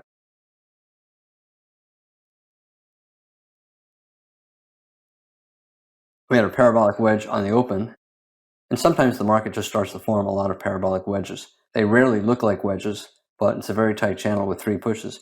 You can even argue that this is a parabolic wedge down. 1 pullback, 2 pullback, 3, or 1 pullback, 2 pullback, 3. Then we have a wedge up, 1 pause, 2 pause, 3. And now here we have 1 push up, a pause, a second push up, a pause, a third push up. That's another reason to be thinking about taking partial profits. A trading range is likely. We're fairly high up in the range. We're testing the top of the sell climax, and now we also have a parabolic wedge. We have a bear trend. And now we have some gap bars. A strong enough rally so that the bulls have bars completely above the moving average. There are gaps between the lows of the bar and the moving average. And then again here. When you start to get gap bars in a bear trend, that means the bulls are pretty strong. They can put bars completely above the average price. And when you get gap bars and the bear trend tries to resume, you're usually going to try to get a major trend reversal. 4 consecutive bear bars, even though there's a good bull bar, a lot of traders will wait for a second entry buy, either above this doji or above this bar. Stop either below here or below here. This is a higher low major trend reversal. It's also a wedge bull flag. We have a bull breakout and 3 pushes down. 1 pullback, 2 pullback, 3. Does not matter that the pullback from the first leg down went to a new high. When markets transition from a bull trend into a bull flag or a bear channel, this is often a time when you have components of both a bull trend and a bear trend.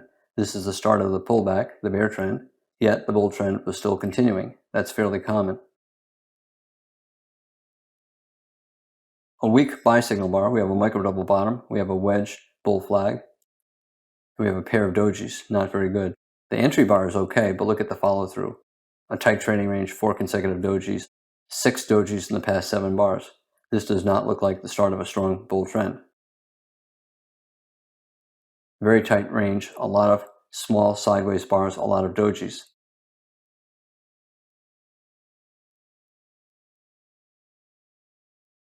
Because of the absence of a strong rally, a lot of the bulls who bought here will be disappointed by all of this follow through. Disappointment is a hallmark of a trading range. And instead of a bull trend, a lot of these traders are thinking that, well, maybe we're getting a trading range instead of a bull trend. And if we get a test of the top of the range and a reversal down with a decent bear bar, it's reasonable to exit longs. Remember, when you take a major trend reversal trade, 40% chance you're going to get a swing profit, 60% chance you're either going to get a small profit like this or a small loss. For the bears, they see a bear trend, a rally attempt, and then a second rally attempt, both failing. They see this as a double top bear flag, and they're looking to sell a reversal down. They see the tight trading range has lasted about 40 bars, and they're going to conclude that the bull trend is not happening, and that whatever rally we got simply led to a trading range and not a bull trend. The bears want to sell high, and here we have a double top with a decent sell signal bar here, micro double top, up, down, reasonable to short, exactly where the bulls will get out.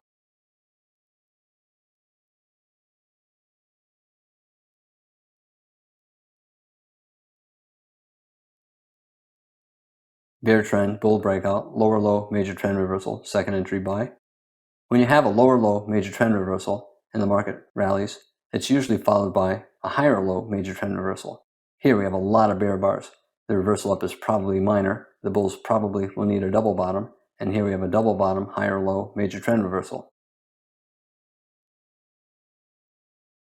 Break above the bear channel, went up for about 10 bars. We have a resumption of the bear trend, and it's failing repeatedly. The bulls took control, and now they're taking control a third time, and this time with a pretty good bull bar. It's reasonable to take this buy or that buy. If you did not take these buys, it's also okay to take this buy. However, as I said, when you have 3, 4, 5, 6 bear bars in a tight channel like this, the resumption of the bull trend is probably going to be a minor reversal, leading to a sideways move instead of a strong breakout. When you have this many bars down, usually you're going to get a second leg down, and the bulls will need some kind of a double bottom before they can get a resumption of the bull trend. This is a double bottom, and the double bottom is a higher low. So you can either call this a higher low major trend reversal. You can call this a higher low major trend reversal. When we get a double bottom like this, I usually call it a double bottom, higher low major trend reversal. And a decent buy signal bar here. You could also take the buy above here and get filled here and put a stop probably below here, maybe below here.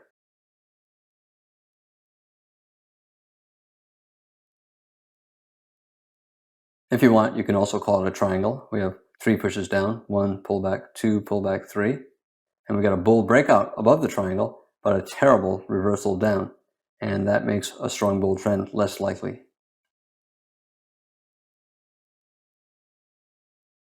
I began by talking about trailing stops. If the market goes your way and you have a strong breakout above a prior high, a lot of traders will raise their stop to below the bottom of that most recent strong breakout. That low then becomes a major higher low.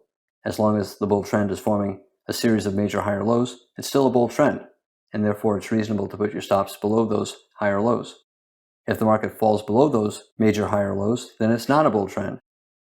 You are holding long because you believed it's in a bull trend, and now you have proof that it's not, and therefore it's reasonable to get out below a major higher low. I also talked about how on the open, you can get major trend reversal patterns that do not have many bars. The market can move very fast on the open, and a pattern that looks minor, in other words, a pattern that does not have many bars, can in fact lead to the low or high of the day. So do not be afraid to take those trades. I'm Al Brooks. Thank you for watching the Brooks Trading Course. This is the 4th of 4 videos on trading major trend reversal bottoms.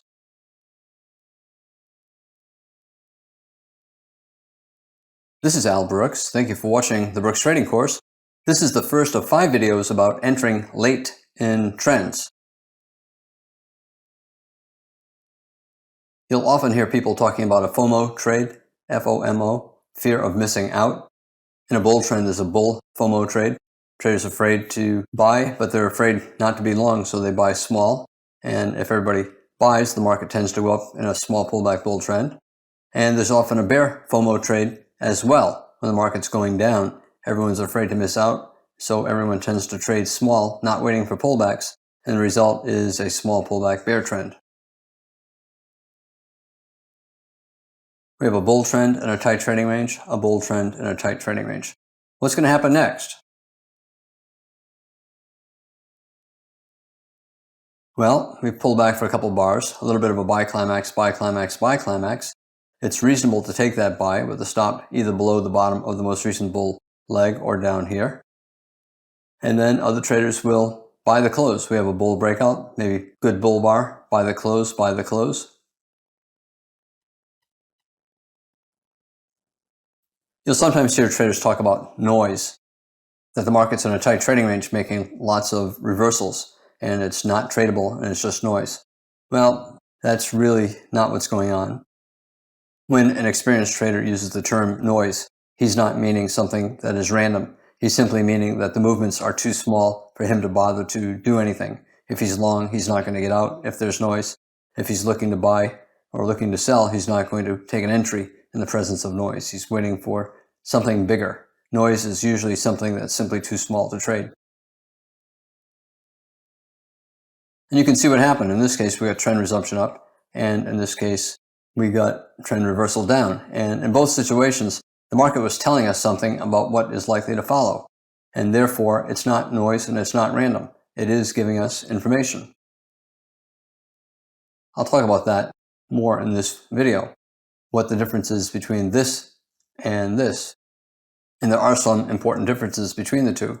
If you simply look at both tight trading ranges as noise and you don't give them any other thought, you're missing clues to what might be following.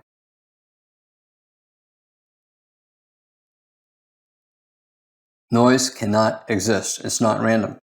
It simply means that the reversals are smaller than what you care to trade. However, there are computers out there who are very comfortable trading those small reversals, and they're doing it logically based upon math, and therefore the events are not random. We have an opening reversal and then a bull trend. We got bull trend, trading range, trend resumption up. Very easy to not trade the bull trend here or here. If you find yourself missing a lot of bull trends like that, it's probably because you're afraid that the stop is too far away. You know that no matter where you buy in here, your stop is down here, and it might be greater than what you can afford to risk. For example, if you bought high up in this bull trend, your stop is 20 points away. And if you have a small account, you cannot risk 20 points. That's $1,000 in the E-mini. And the same thing here. If you bought anywhere here, your stop is all the way down here. Again, possibly as much as 20 points away. In that kind of a situation, if it is greater risk than what you're comfortable undertaking, then simply don't take the trade and don't worry about it.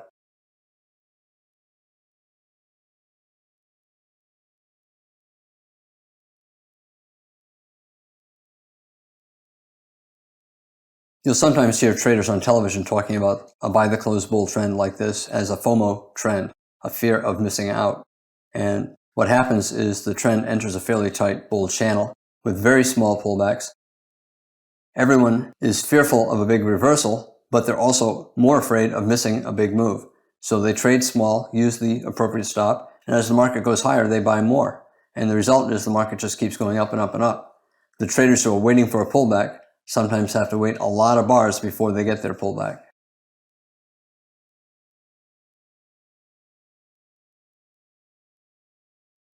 One technique that I use in trading FOMO markets, small pullback markets like this, instead of waiting for the pullback, a lot of times I'll simply buy the close. Anytime I start to get 3, 4, 5 consecutive bull bars closing near their highs, I simply just buy the close, look where the stop has to be, and trade small enough so that my risk is not greater than any other trade. I also sometimes will trade half that size to allow for the market to pull back deeply, and then I can buy more and lower my average entry price. And a lot of traders just keep buying. They buy at the market, they buy below bars, they buy bear closes, they buy above bars, they buy bull closes, and they keep buying until the market transitions out of its breakout phase into a channel phase or into a trading range, and then they adjust their style of trading. These traders know what to do if the market reverses down. They know how to manage their trades. The risk of the market falling sharply after reversing up this strongly is small. And if it does sell off, almost certainly a trading range is more likely than a bear trend, and they can buy more lower, expecting the market to get back to the top of the range, where they can exit break even on their earliest entries up at the top of the range, and then with a profit on their later entries lower in the developing range. The same up here, buy the close, strong breakout, a bull bar follow through, even though it's small, chances are the market's going higher. Traders can buy one or more of these closes, confident that the probability is high that they'll make money.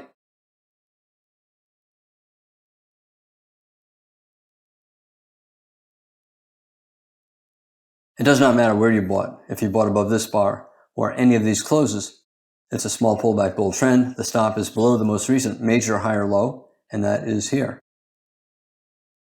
Traders who are waiting for a pullback, they miss a huge bull trend, and when the pullback comes, they don't see it as a pullback, a bull flag. Instead, they see it as a reversal, and then they use that as a reason not to buy.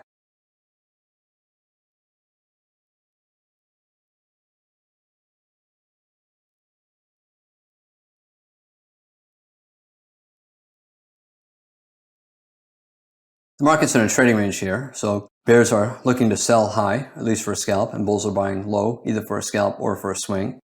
Even though after 20 bars, the probability of a reversal is almost as big as the probability for a bull trend resumption, it's always slightly more likely that the trend that came before will resume. Most traders would not sell here because this is very strong, and now we're starting to get 8 or 10 more bars in a small bull trend. It looks like we have a double bottom bull flag, and it looks like we are resuming up.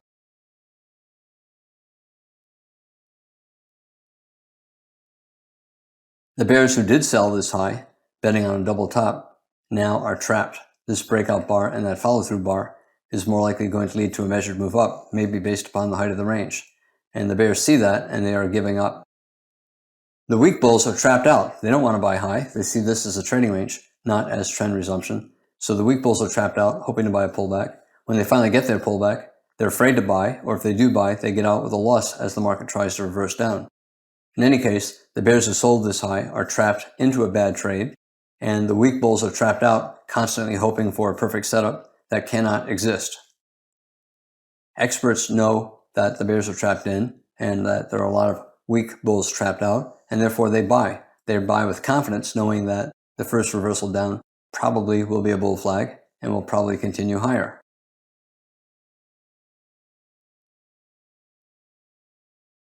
Buy the close trades look easy when you print the chart out at the end of the day, but trading them real time can be difficult. But you can take them as long as you're comfortable managing an attempt at a reversal, knowing that whatever reversal you get will probably be minor and the bull trend will resume, and the best the bears probably will get is a trading range. And if they get a trading range, even if you bought the worst price, the top of the bull breakout, you should be able to avoid a loss or possibly even make a profit. Here we have 3 consecutive bear bars. We have a 2-bar reversal. If you want, you can call it a parabolic wedge. First push here, maybe second push here, and then third push here to a buy climax, a failed breakout above the high of the day, and you have 3 consecutive bear bars. However, what's more likely, the start of a bear trend or a trading range and then trend resumption up? When the bull channel is this strong, especially when it's reversing off a strong sell-off, the odds are the best the bears get is a trading range. Here they got a trading range that lasted 30 or more bars, but the market still resumed up. The math is really good for the bulls. Obviously, it's less good the more bars that get added to the trading range, but especially early on, buying these closes, buying the reversal down, buying for any reason, the math is good. The trader's equation is very good. The probability of making money is high. The probability of the reward being greater than the actual risk is high. And because of that, many of the bulls scale in. They buy more if the market goes against them.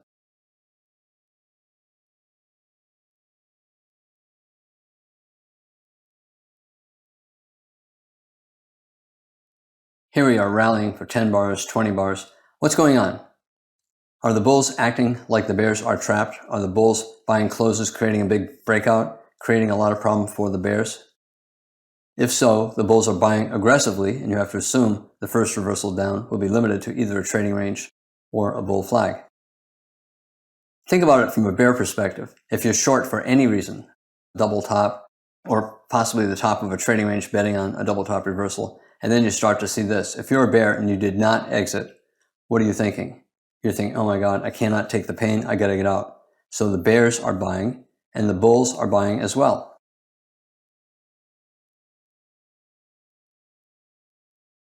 Up here, what's going on? Are the bulls acting as if the bears are trapped, or are the bars small and sideways with lots of small reversals? Is the market more balanced? Are the bulls losing confidence? Are they beginning to take profits? That's what's happening here. Instead of a buy the close rally with very little pullback and no bear bars, very few and small tails on the tops of bars, here we're getting bear bars, bear bars, bear bars, and the bull bodies are very small. What are the bulls doing? They might still be buying the low of that bull bar. They might be buying that bear close. They might be buying above this bar and buying more lower. However, they're no longer creating a strong buy the close bull trend. They're no longer holding onto their longs. They're scalping. They're buying low and taking quick profits.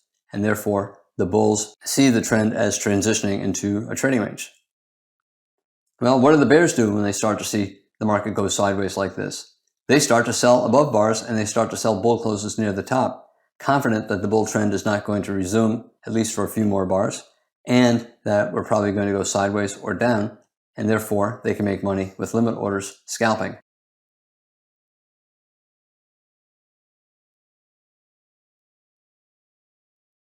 A fairly prominent tail. It's still by the close, but now we have a fairly big bear bar, a micro double top, and this is pretty climactic. 4 consecutive bull bars with very little overlap occurring late in a bull trend. I don't have the measured move drawn, but this breakout is probably a measuring gap, and we're probably around a measured move up. It's a third push down, 1, 2, 3, and therefore it's also a possible wedge. If you're buying up here, you have to change your goal. A continued rally like this is not likely. After 10, 15 bars, it's probably not going to go up for 20 or 30 bars. Probably soon we'll start to transition from a strong bull trend into a trading range or a weak bull trend. That tail on the top of the bar, especially after this climactic move and this reversal down, are signs that the bulls are beginning to take profits. Their stop is too far away. They have to reduce their risk. The easiest way to do it is by reducing their position. They're selling.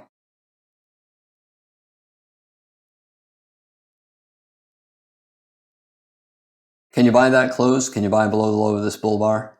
I think you can only do it if you're willing to use a wide stop and scale in lower. Maybe you put a stop below this bar, the final buy climax, testing the breakout point here. We have this gap. Technically, the best stop is all the way down here. A lot of times when you get a buy climax, especially late in a bull trend, there's a magnet just below its low, and the market often comes down to just below that low and then bounces. And then the buy climax becomes a bull leg in an eventual trading range, like this buy climax, and then a sell-off to below its low, testing near this low, and the market goes sideways for a lot of bars.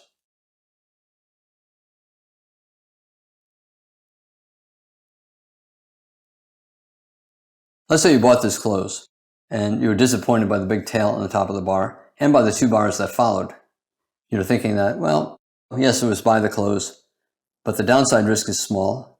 However, maybe it'll go sideways a few bars and resume up. A lot of the bulls who bought the close of that bar, they did not like the tail, and they did not like this follow through. So what do you do if you're a buy the close bull who bought that close, and now you're disappointed?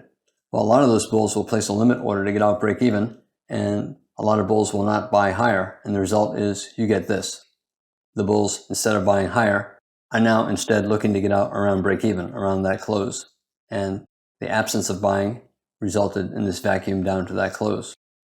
The bulls at this point, after these 2 doji bars, are thinking that maybe they bought the final high close of the day.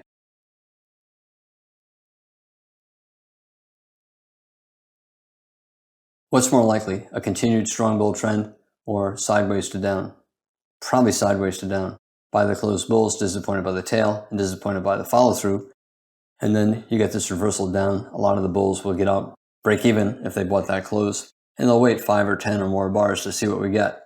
Maybe we'll get a deep pullback and they can buy lower, or maybe we'll simply go sideways and get a good looking buy setup, and then they'll buy again here after they've given the bears 10 or more bars to take control. If they see the bears unable to take control, the bulls will buy again.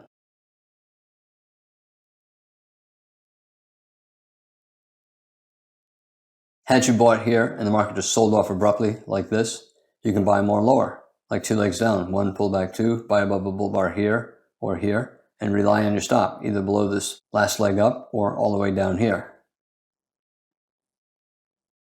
As I said, a lot of the bulls who bought this close did not like that tail, and then they certainly did not like 2 bars right afterwards coming back to that close. The buy the close bulls are trying to sell. They want the market to come back below that close and sell.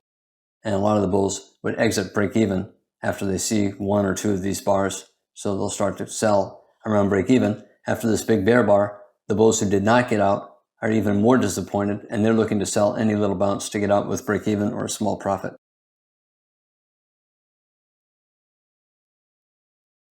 I also want to talk a little bit about a FOMO bear trade. Bear traders afraid to miss out, and therefore they just sell, and it results in a very strong bear trend. We went sideways, and we got a bear breakout, and then a small pullback bear trend. Strong breakout. We closed below the low of the past 30 or 40 bars, near the low of the bar. The bar is much bigger than the prior bars. And then the next bar has a bear body as well. The odds are we're going at least a little bit lower.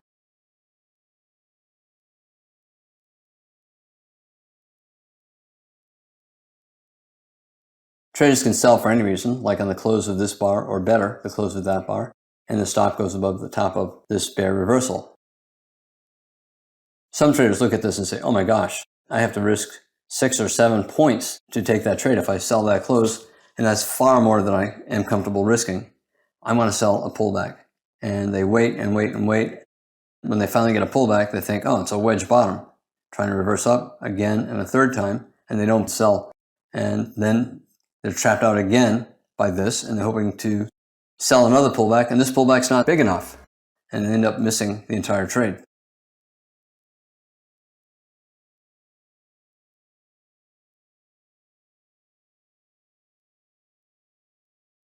All weak traders are afraid of risk, and the weak bulls are afraid of risk as well, especially in a bear trend.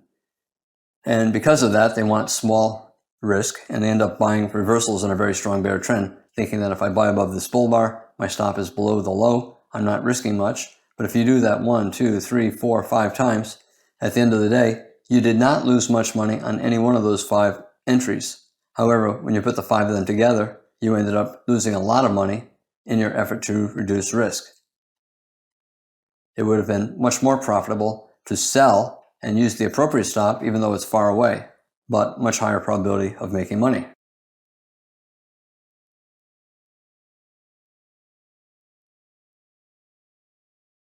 The weak bulls buy every small reversal, especially above a bull bar closing near its high.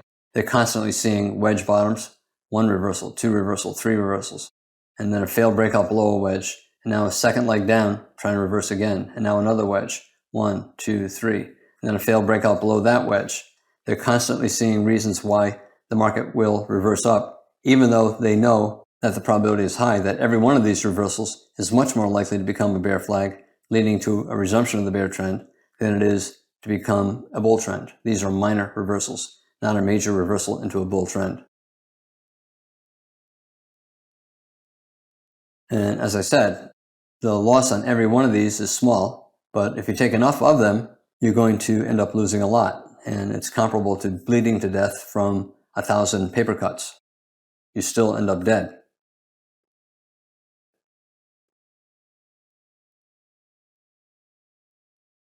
I think one of the best techniques to avoid missing a strong bear trend is to sell closes. Once you look at the market and you see it selling off strongly and you're saying, oh my gosh, I want to sell a pullback, sell at the market and use the appropriate stop. If you're desperate to get in, the market's probably going lower because everyone wants to sell.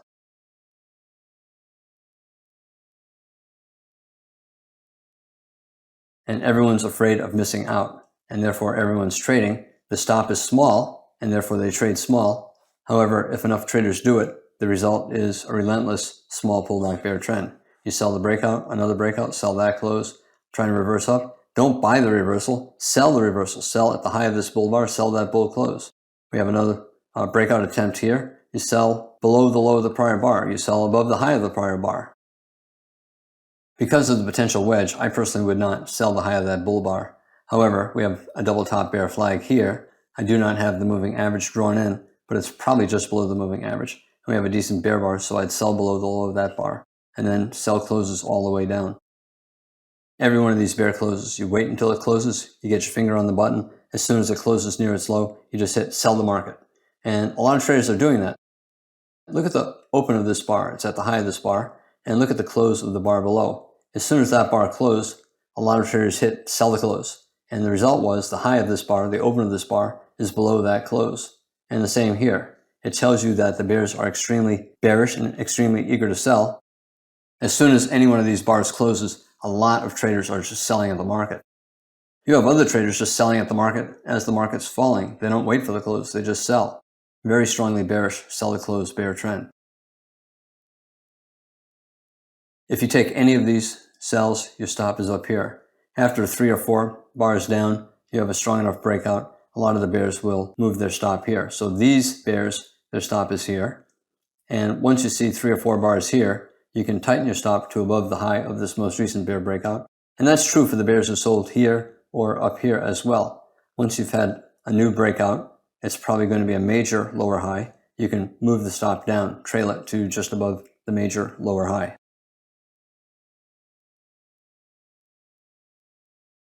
I began by talking about very strong bull trends, trends that when you look at them, you say, oh my gosh, I really want to buy a pullback. That is a fear of missing out trade, a FOMO trade, And experienced traders, when they start wanting to buy pullbacks, they buy at least a small position at the market because they're afraid the market may go a long way up before there's a pullback. They're afraid of missing out, so they buy small. The opposite is true in a very strong bear trend. If you're looking at the trend and you're saying, oh my gosh, I really want a pullback so I can sell with smaller risk, that means it's a fear of missing out trend, a sell the close bear trend.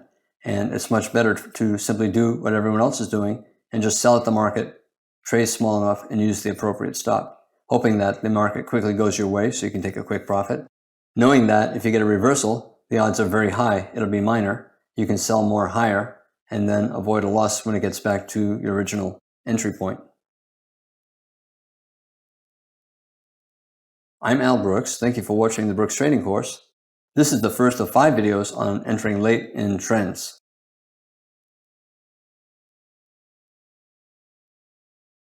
This is Al Brooks. Thank you for watching the Brooks Trading Course. This is the second of 5 videos on entering late in a trend. Every bull trend has a final bull trend bar and then a reversal. And that means every bull trend has one close that's the highest close of the bull trend. And every bear trend, after it reverses, you can look back and you can find the low close of the bear trend. And those prices are important. When a trend is particularly strong, for example, a bear trend, traders will sell every bear close. As soon as the bar closes, they'll hit sell the market. The opposite is true with a bull trend. I'll talk a little bit about buy the close bull trends as well. You can see there's a candlestick chart that I have grayed out, and on top of it I have a line chart. And a line chart simply pays attention only to the closes. It connects each close with a line.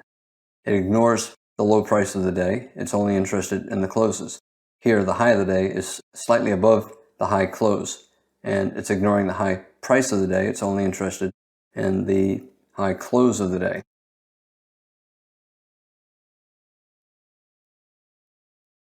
A lot of institutional traders only pay attention to line charts, and they ignore the highs and lows of the bars. They're only interested in the closes.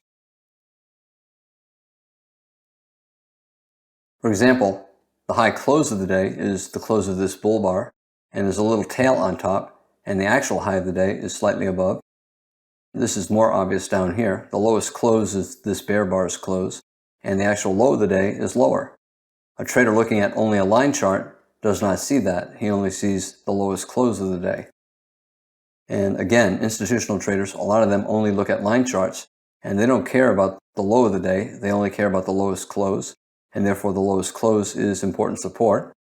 They also don't care about the highest price of the day. All they care about is the highest close, and therefore the highest close is resistance.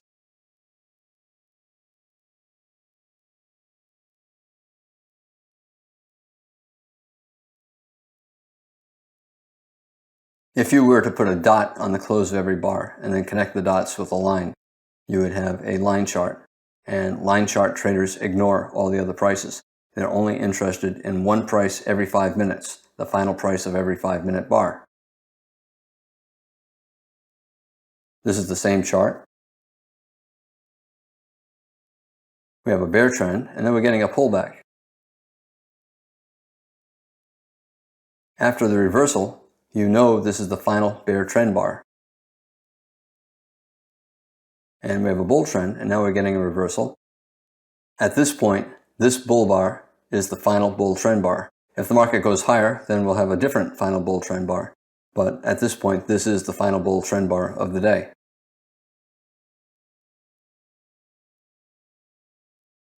When you see a bear trend and then you get a reversal, a lot of beginners get confused and afraid. Experienced traders view confusion as an opportunity. It tells them that the market is no longer doing what it was doing. It was in a bear trend, and now we're getting multiple reversals, and it's no longer in a bear trend. It's in a trading range, and they trade differently. They don't get upset by it. They just understand what's going on, and they just modify how they're trading. Whenever there's fear or confusion, there is opportunity if you understand what's going on.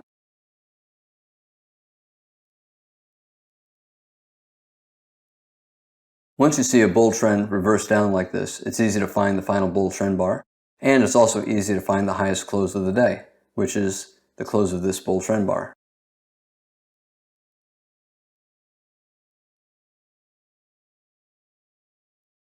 Here we have a bear trend, and after it reverses, it's easy to look back and find the final bear bar, which is this bear bar, and it's also easy to find the lowest close of the day.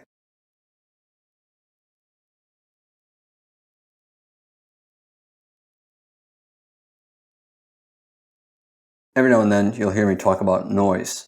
Noise does not exist, and it's a term used by, I think, ignorant people who fail to understand that the market is providing information, but the information is too small for them to pay attention to it.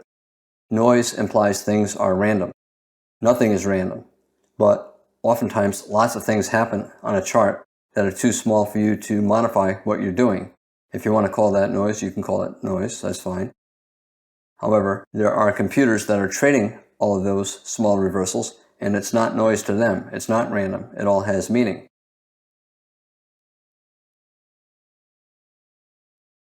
Let's say you look at this and say, oh, that's just noise. Look at all these reversals in here. It's not noise. And you're making a mistake ignoring what the market is telling you, and it's giving you a lot of information through here.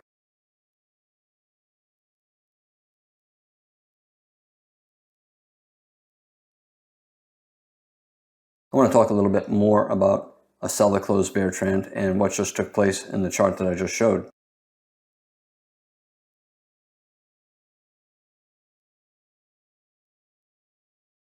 When a bear trend is strong, traders are selling for any reason, and a lot of traders like to sell the close. As soon as the bar closes, they hit sell the market, and they get filled at the open of the next bar. I have it shown as the close of this bar. Some traders sell right before the bar closes, and they get filled right around the close of the bar. And they'll keep doing it until it's no longer profitable.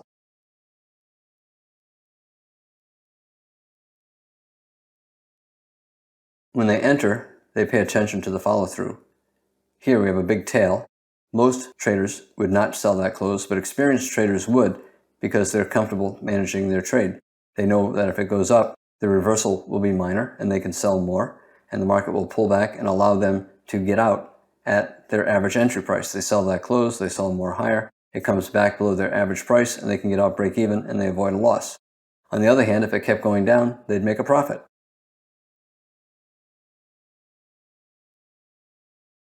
If you did sell that close and you saw this bull bar, what are you thinking?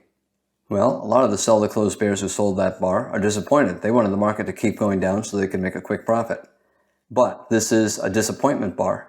That means the market might be transitioning. We might be getting a minor reversal, and the sell the close traders then will pay attention to what goes on over the next several bars.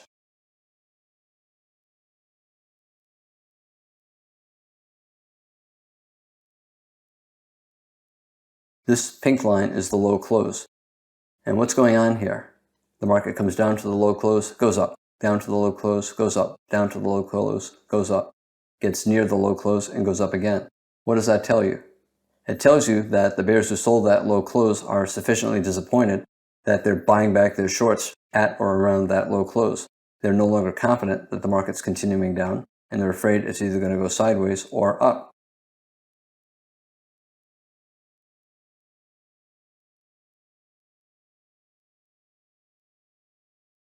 The market's only falling a tick or so below that low close and then reversing up, reversing up, reversing up. That means the bears are losing confidence in the bear trend and they're buying back their shorts.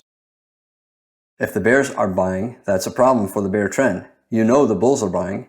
They see the same thing and they're placing limit orders to buy that bear close, thinking that maybe it's the final bear trend bar of the day and maybe it's the low close and therefore it's support, and the bulls place limit orders to buy at that close or a tick or two above, believing that the bears will give up, try to get out break even, and the market will therefore reverse up.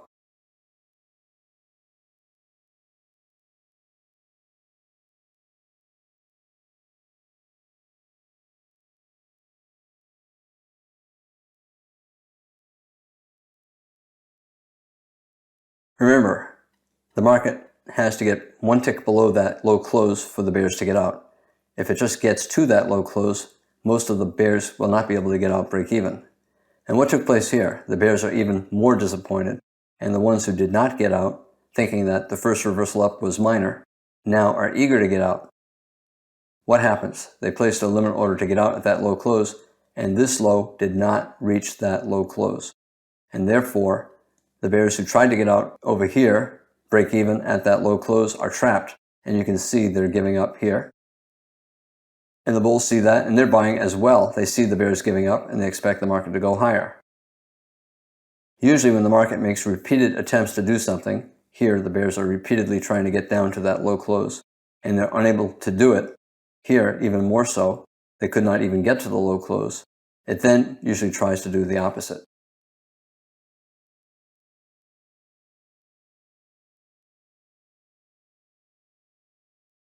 Here we're in a bear trend, and are the bears disappointed? No, they're selling closes, and they're selling constantly as the bars are forming. The market is probably going lower. The bulls are trapped. The bears are confident that the bulls who were long up here are desperate to get out. As a result, the bears are selling aggressively. For example, every time a bar is about to close, they sell. As soon as it closes, they sell, and they get filled on the open of the next bar.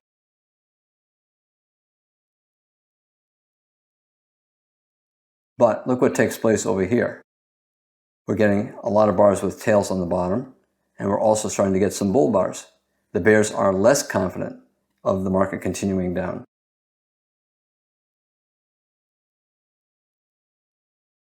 Instead of holding for a swing down, a lot of the bears are scalping. It goes down a little bit and they buy. And the bulls see what's going on as well. The bulls now are beginning to buy. They're beginning to buy below bars. They're beginning to buy bear closes, betting that they should be able to make a scalp that will probably get a minor reversal or possibly even a major reversal.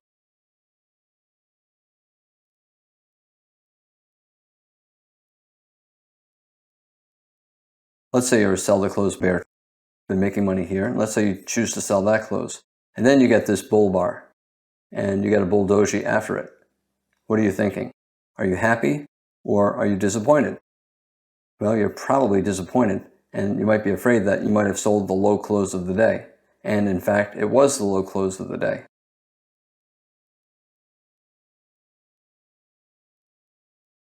Once you see this disappointment, you might be thinking, well, maybe it's a minor reversal. Maybe we're pulling back into a trading range or a bear flag. Possibly we're reversing. However, it's reasonable to sell that close if you're an experienced trader, because you know the first reversal up probably will be minor. You can sell that close, sell more higher, place a limit order to get out break even and avoid a loss. You can use a wide stop, sell the close, scale in higher, rely on your stop, and then get out at the midpoint of your two entries. You sell here, maybe sell more here. Here's your average entry price here. You can get out and avoid a loss. If you're lucky, it'll come all the way down below your original entry, and you'll be able to get out break even on your first short, and then with a profit on your second short.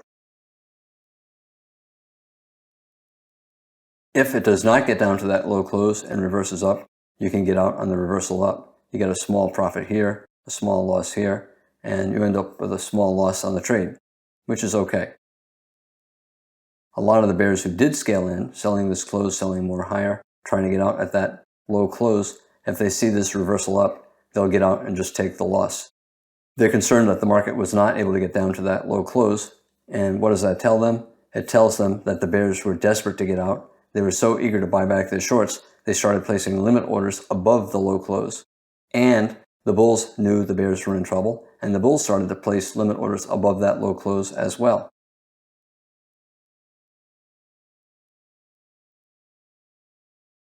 Had you sold this bear close, would you be disappointed by this bull bar? Of course you would be, and you'd be even more disappointed by this bar. So you'd be eager to get out without a loss or with a minimum loss.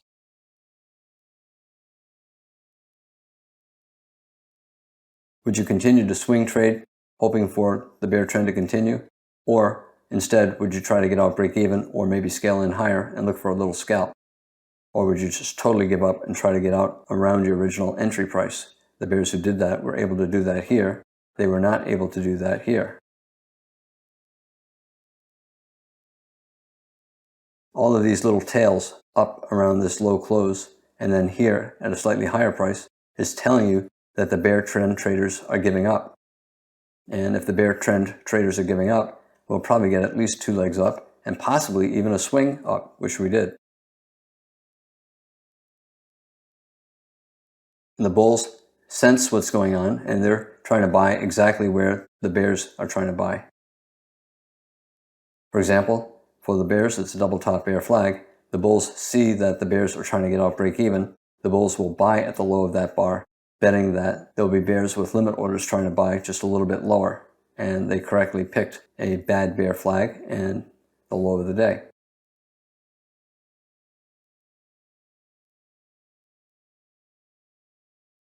Strongly sell the close here.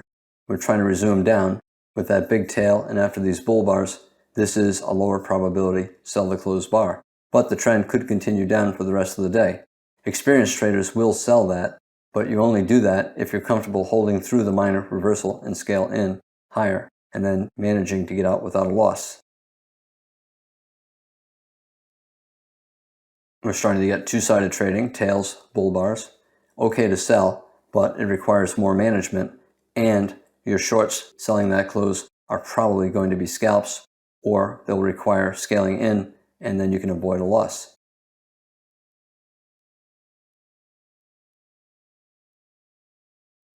For example, if you sell that close, you might sell more 1 point higher, 2 points higher with limit orders, and then place a limit order to get out break even on your trade when it gets back to your average entry price.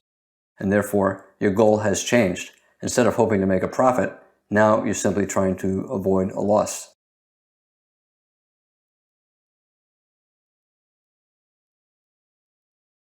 If you sold this close, sold more 1 point higher, sold more 2 points higher, this is your average entry price. A lot of the bears will try to get out break even at their average entry price.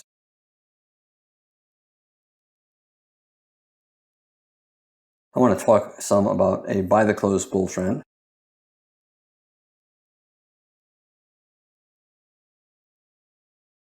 Strong reversal, the bears are giving up.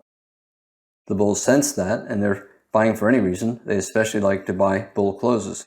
This is a buy the close bull trend.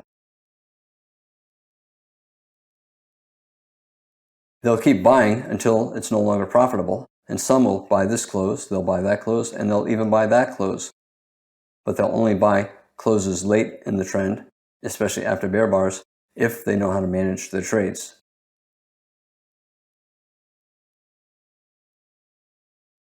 Strong enough rally, probably at least a small second leg up, and they got a second leg up.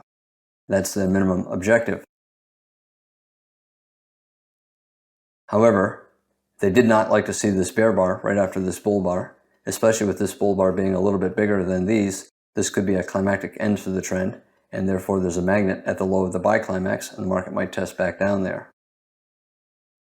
A lot of the bulls who bought that close did not like this bear bar, and they decided that maybe I should just try to get out break even, and they placed a limit order to get out at that high close. And you can see what happened with this bear bar right here. It went one tick above that high close and turned down. Why did it do that? Because the buy the close bulls here were disappointed by that bear bar here, and they placed limit orders to get out break even. When it went back above their entry price, they sold. The bulls sold.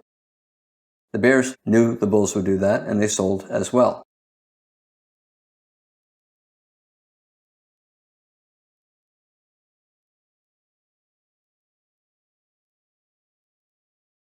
Buy climax, but instead of consecutive bull bars, we're getting pullbacks. The breakout phase now has ended, and this is now a channel phase. Most bulls would not treat this as buy the close. It's still a bull trend, but they're going to be cautious buying high closes because we're starting to get pullbacks. Bull bar, pullback, bull bar, pullback, bull bar, bad follow through. And they are therefore concerned that we have a spike and now a channel and soon a trading range, and they don't want to be buying high.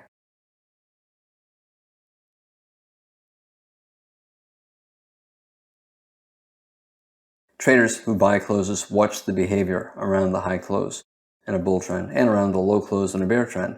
If the market is starting to stall at the high close, it might soon be converting into a trading range or possibly reversing down.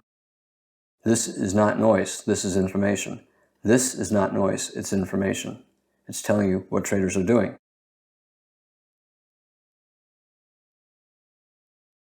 In this video, I talked about the importance of the high and low closes in trends and how they're important support and resistance.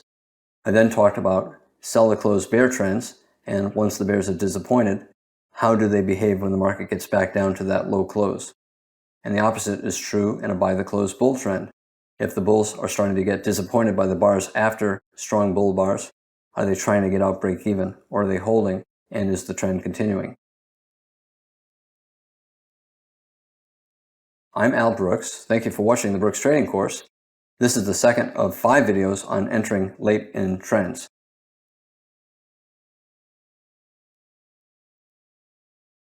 This is Al Brooks. Thank you for watching the Brooks Trading Course. This is the third of 5 videos on entering late in trends. I'll begin by talking about the final trend bar. Every trend up or down, when you look back at it after a reversal, you can find the final trend bar, and that's important because institutions trade using line charts and not bar charts, and then the high close in a bull trend and the low close in a bear trend become important. At some point when a trend reverses, there is a bar or a series of bars that indicate that the trend traders are giving up and that the traders in the opposite direction are taking control. I refer to these as give up bars. And finally, I'm going to be talking a little bit about strong bear breakouts.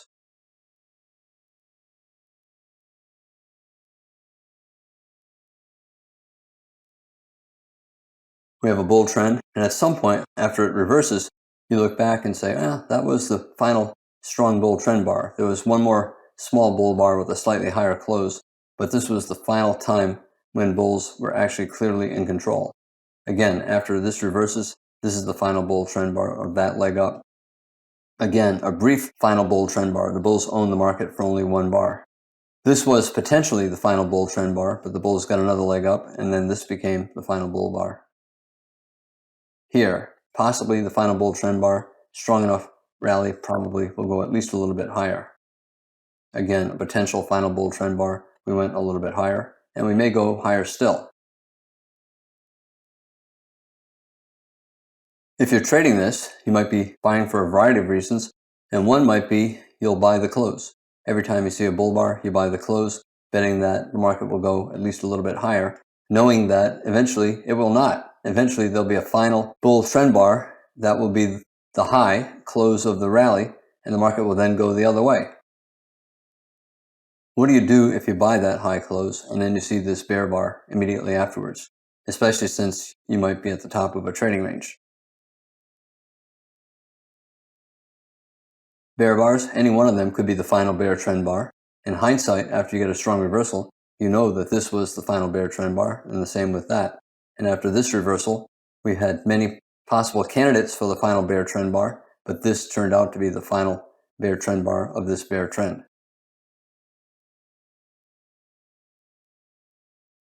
It's in a bear trend, so traders are selling for any reason, and one common way to trade is if there's a strong bear trend bar, you sell the close, believing that the odds are a strong bear trend bar likely means we're going to get lower prices. Everyone knows that one of the bars will not have lower prices, and in fact it'll be the final bear trend bar, and then we'll get a reversal. Had you sold this bear bar, what are you thinking after you see this bull bar? You're thinking that maybe I sold the final bear trend bar and the market is about to reverse.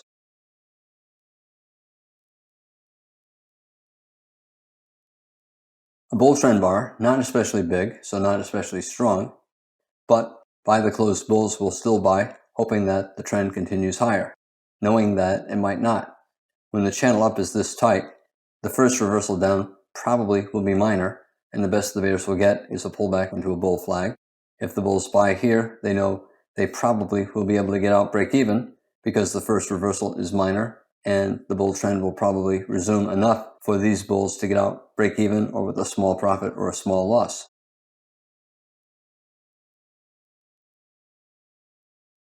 What's happening here? We got a bear bar after that final bull bar, and the bulls are no longer aggressively buying. So had you bought that final bull close right here, and then you see this bear bar, you probably are disappointed, and you probably have to be rethinking your plan. You're looking to the left, maybe we're at the top of a developing trading range, maybe we have a double top, neckline, maybe we'll break to a measured move down. However, when the channel up is this tight, usually the first reversal down is minor.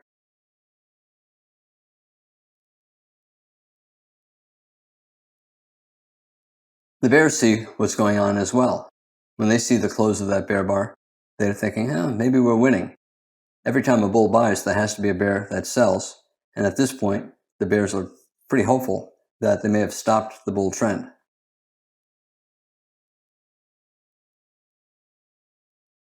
What took place here? Well, I call this a give-up bar. The bulls are giving up. And if they did not give up earlier after buying that close, a lot of them are giving up with this second pair of consecutive bear bars. Bulls and bears sell. The bulls are giving up, and the bears are selling, expecting at least a couple legs down.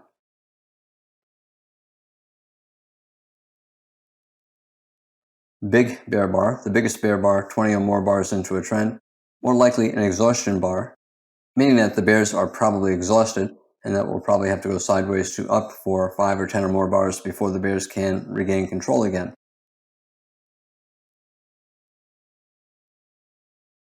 What took place here? A lot of the bears are quickly buying back their shorts.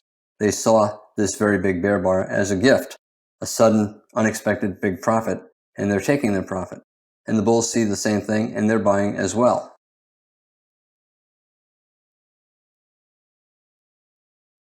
After a sell climax, the bears buy back their shorts, the bulls start to buy. Usually you're going to get at least a couple small legs up.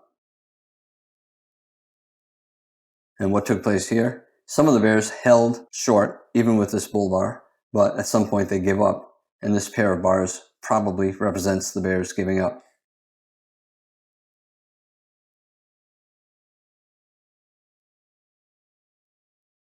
I talked about the bulls buying closes and the bulls buying this close and then being disappointed by this bear bar and the next several bear bars. The bulls knew they were at the top of the trading range, but they thought the momentum up was strong enough so they had a reasonable chance of breaking above. They also knew that the momentum up is strong enough so that the first reversal down would allow them to get out break even. It would be a bull flag, and the market would test back up to their original entry price.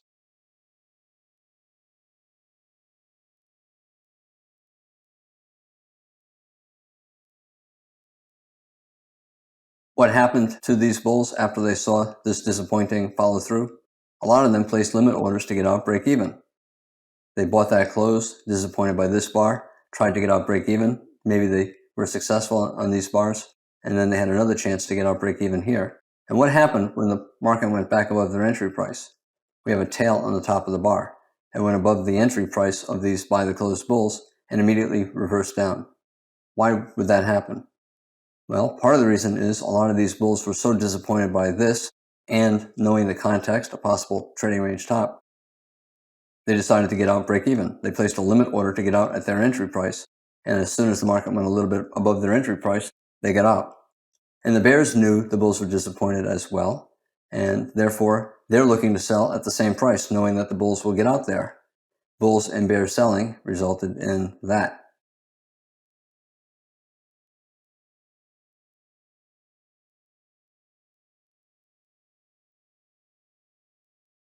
Some bulls decided that, well, this channel is so tight, chances are, even if we get a big sell-off, the best the bears get is a trading range. The market probably will not fall below this low before it gets back up to that entry price. These buy the close bulls are scale-in bulls, and they'll buy more above a bull bar. When they see this sell-off, especially around a 50% pullback of this rally and a test of that low, they place a limit order to buy on a stop above the bull bar. So they bought here, they bought more here. Their average entry price is the midpoint. They could get out at their average entry price right here. Small loss here, small profit here, break even on the trade. Others will try to get out on the test of that high close, trying to get out break even on their first entry, and then with a profit on their second entry. And you can see we got exactly to that high close and stalled. Most of the bulls who tried to get out at that close were unable. And then they see this small bear bar after that test of that close where they're trying to exit, and they're deciding that maybe it's not going to allow me out. So some of them started to sell at the market or below bars or even above bars. They'll take a small loss on this entry, their profit on this entry will be bigger, and they'll end up with a small profit on the trade.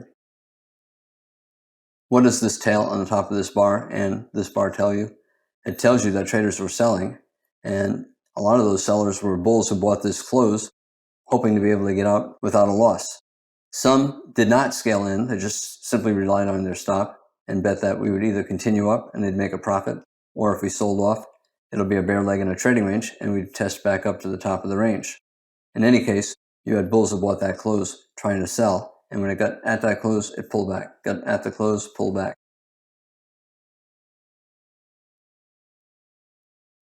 I mentioned give up bars. I want to talk a little bit about them now.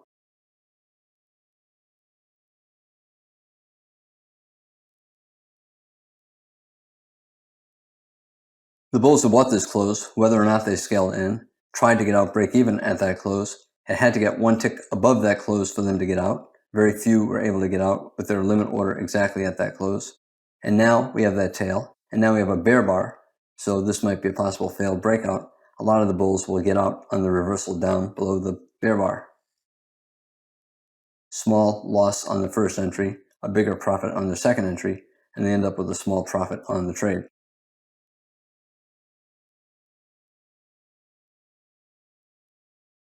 What took place here?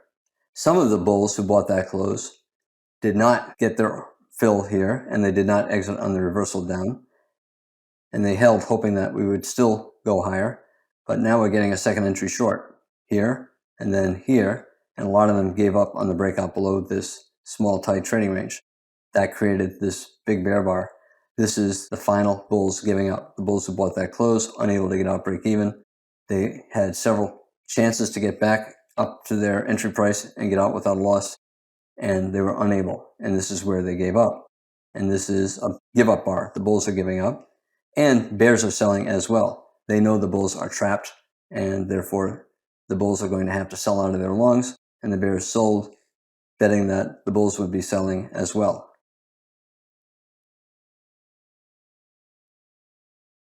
Strong bear sell-off, 2, 3, 4 consecutive bear bars. Bears are selling for any reason, including selling closes.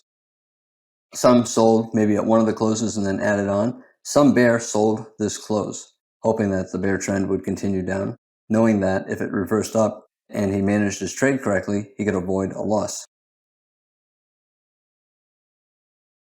Biggest bear bar, or one of the biggest bear bars in the bear trend, so possibly an exhaustion bar, and it's testing near the bottom of the bull swing as well, and therefore it's at support and we could reverse up.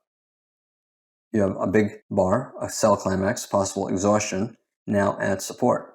This could be a sell vacuum test of support, and that could lead to an abrupt reversal.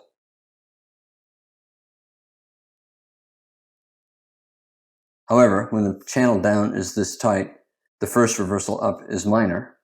A lot of the bears who sold that close will use a wide stop, maybe up here or here, and look to sell more higher, maybe 2 points higher, just below the top of the final sell climax bar, betting that the channel is so tight, the reversal is minor, the bears should be able to get at least a resumption attempt back down.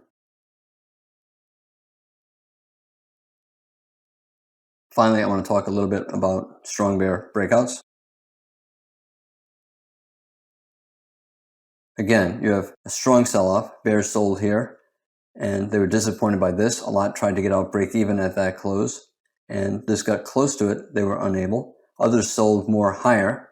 If they were very disappointed by this rally, they would try to get out break even on their trade. One entry price is here, one entry price is here, their average is here. This bar allowed them to get out break even on the trade.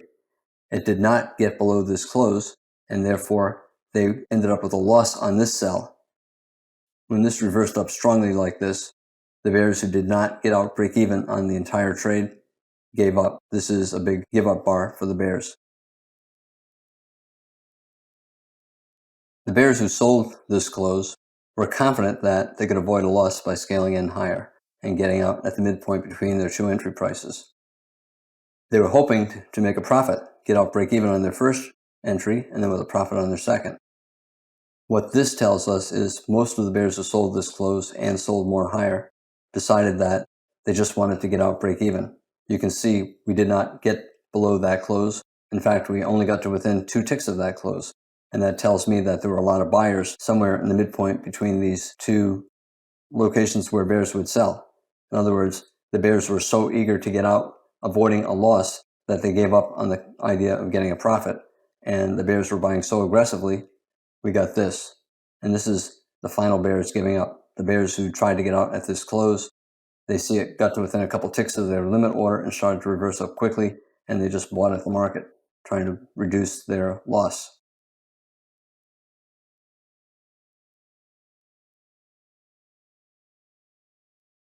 This tells us that the bears were not trying to get out with a profit. They were simply trying to avoid a loss by scaling in. The bears who were trying to get out back at that low close, once they saw the market start to reverse up 2 ticks above their limit order to get out at that low close.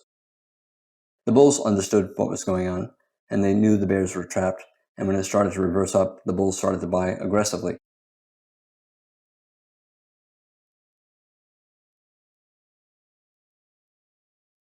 We have a trading range and a bear leg in a trading range. Here we have 3 consecutive bear bars. We're getting a strong breakout and follow through below the bottom of the range. We have a spike pullback channel. We're also getting a breakout below the bottom of the channel. It's a sell to close sell-off. The odds are we're going to go lower.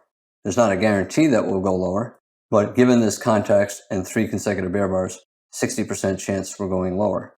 That means 40% chance we will not go lower. Once you get a decent bear bar and a second consecutive bear bar, the market's always in short, and that means the probability is we'll go at least lower enough for the bears to make a profit.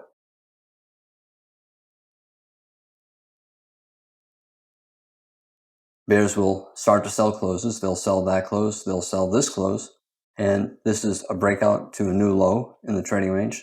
Most of the bears would put their stop above the top of this final sell climax.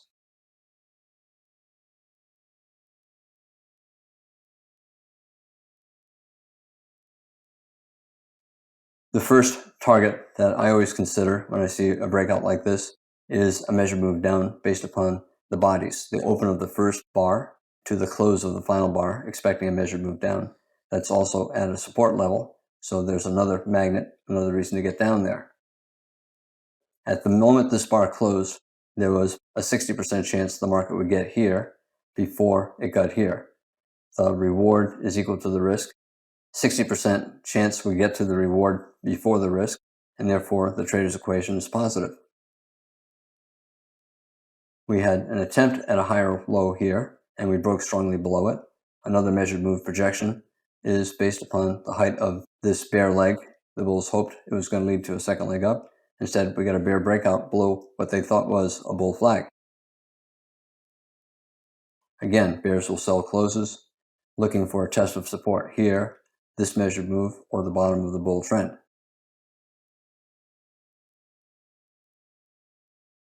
I began by talking about final trend bars.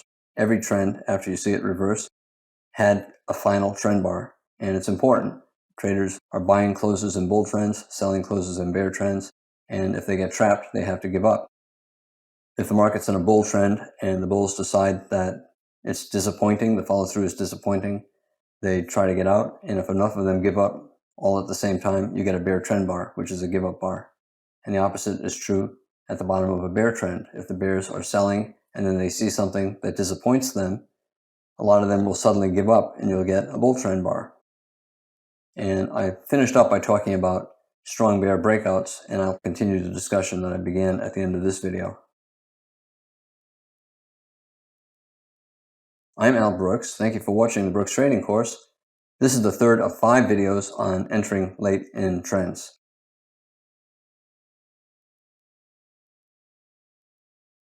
This is Al Brooks. Thank you for watching the Brooks Trading Course. This is the 4th of 5 videos on entering late in trends. I'm going to continue a little bit what I talked about in the final slides of the last video about disappointed bears. Bears who sell closes and then they get a bar that disappoints them, like a bull reversal bar right after they enter. And then I talk about how they get trapped by those disappointment bars, at the end of a bear trend and how they then give up. They exit, and that creates a give up bar, a bull trend bar, which represents the final bears giving up. We have a spike and pullback and channel bull trend, so spike, wedge, and we have a sell-off, a weak sell-off. It looks like a bear leg in a trading range, and therefore will probably go higher. Instead, we got this. We have a bear breakout. Once you have 2 consecutive big bear bars like this, breaking below what should have been support, the market's always in short. The odds are we're going lower, probably for some measured move down. Now we have a 3rd consecutive decent bear bar, closing below its midpoint. 60% chance the market will fall for a measured move down, maybe based upon the open of the first bar to the close of the final bar. So 60% chance it'll get down here before it gets back up here where the bears have their stops. This is a sell to close market by the second close. By the second close, the market's always in short. 60% chance we'll fall for a measured move. 40% chance we will not. The bears who sell for any reason, for example, if they sell this close, 40% chance it's going to get here before it falls for a measured move down. Look at this. We have a bar with a big tail on the bottom, but it does not have a bull close. Some bears will sell that close as well, betting that the reversal will be minor, a bear flag, and that the bear trend will continue down. They don't sell every close, but bears looking to sell look to sell closes as a very good way to sell in a bear trend. Some bears sell every close and they just keep adding to their position. Most traders sell once, maybe add on one more time. Traders who did not sell here or here might finally decide to sell the close here, confident there's a 60% chance we're going lower before it gets up to their stop level.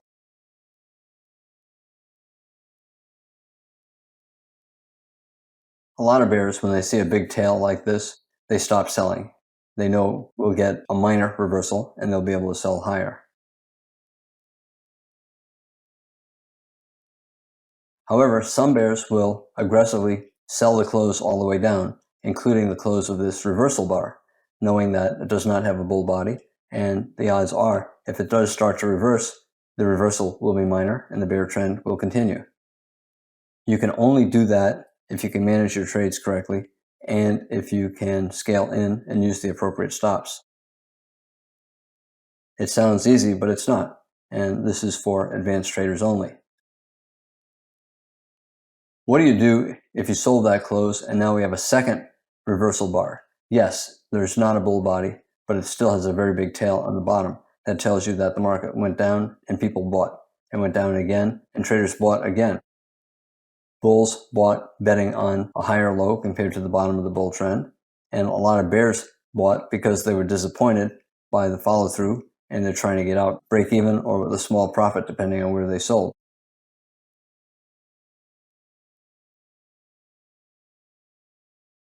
A lot of the bears who sold this close know there's a big tail on the bottom and that the market might soon begin to transition into a trading range. And therefore, a lot of them are looking to scalp, maybe for 2 points. So they might sell this close and place a limit order to buy back 2 points lower, and they're willing to scale in higher if it does not get down to their target.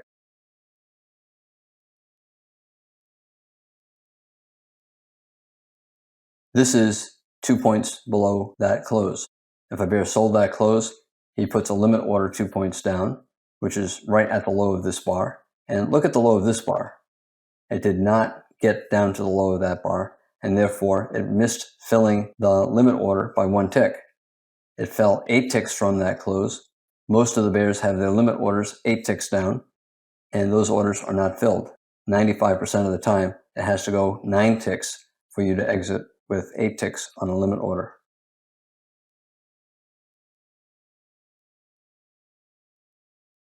The market reversed up pretty quickly without filling those orders. If you're a bear scalper who sold this close and looked for a 2 points profit, and it hit your limit order, did not fill you, and now is back to your entry price, what are you going to do? If you're a scalper, you'll probably buy back your short, either on the way up or right around your entry price. Why did the market do this? Because too many bears do not believe in the bear trend. The market sold off, went up. Bears started scalping and went down again and went up. bears are scalping. Instead of holding for a swing trade, they're taking quick profits. And the bulls are buying as well. Now what do you do if you did not exit your short? Think about this for a second. We have a micro double bottom.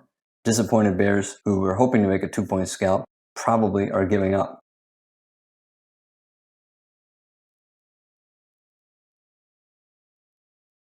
Some of the bears who sold this close and then they see this second doji bar, instead of trying for a 2 points profit, they'll raise their limit order to 1 point below their entry price. They sold here, they were disappointed that they did not get filled here. They'll then raise their profit target to 1 point below their entry. And look at the low of this bar. It fell exactly 4 ticks from their entry, and therefore they did not get filled. Just like they did not get filled for 2 points profit here, they did not get filled for 1 point profit here. It had to fall 5 ticks from that close where they sold. It only fell 4 ticks. Again, it hit their limit order and reversed up.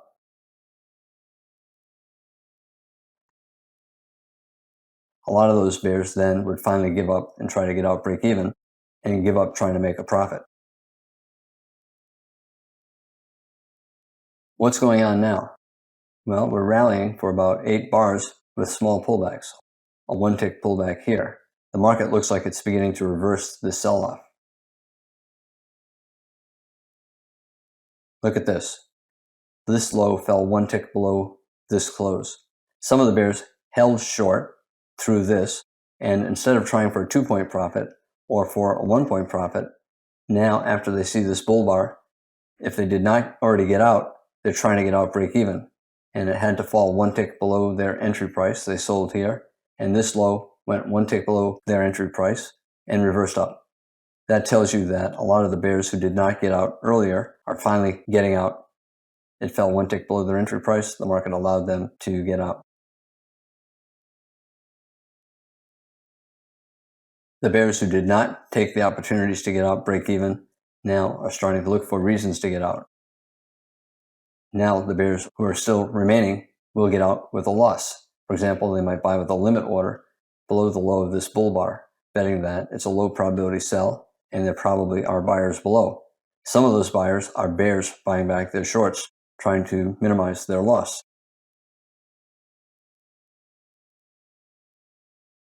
Not all of those bears exited, and there are always some trapped bears at the end of a bear trend, and I want to talk about them right now.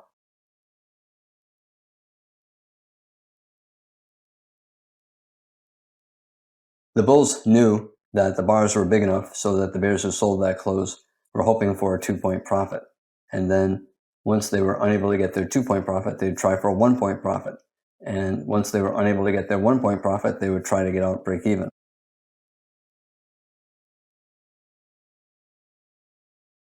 If you're a bull and you know that, you know the bears are going to try to buy 8 ticks below this bar, and then if not filled, they'll try to buy 4 ticks below that close. Those bulls are placing limit orders a tick or two above where the bears are trying to exit with a profit, trying to keep the bears from making their profit and forcing the bears to buy back their shorts at a higher price, which could lead to a reversal. Some of these bulls who bought either here or here will put their stop right below the micro double bottom. Small risk. Usually when your risk is small, the probability of success is small as well. At this point, the market's still always in short, and it's still always in short here. So the probability is that we're going lower. However, the risk is small enough and the reward is big enough so that it's still mathematically okay for the bulls to take these buys.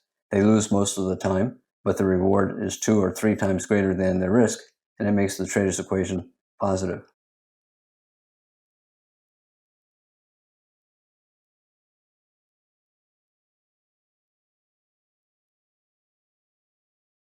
For example, the bulls who bought here, they knew the bears needed the market to fall 5 ticks to make a 1-point profit had they sold this close. Therefore, the bulls placed a limit order to buy 2, 3, or 4 ticks below that close, hoping that enough other bulls would buy as well, trapping the bears. The bears would then not get their 1-point profit, and they would have to buy back higher. The bulls who did buy here probably would put their stop below the micro double bottom. These bulls are betting on a tight trading range rather than a continued bear trend. They know the reversal is probably minor, and the best they'll probably get is a trading range. However, they know also sometimes a minor reversal leads into a major reversal into a bull trend. Usually, if you're buying in a bear trend, you're scalping, expecting a trading range. You're expecting the bear trend to end and evolve into a trading range.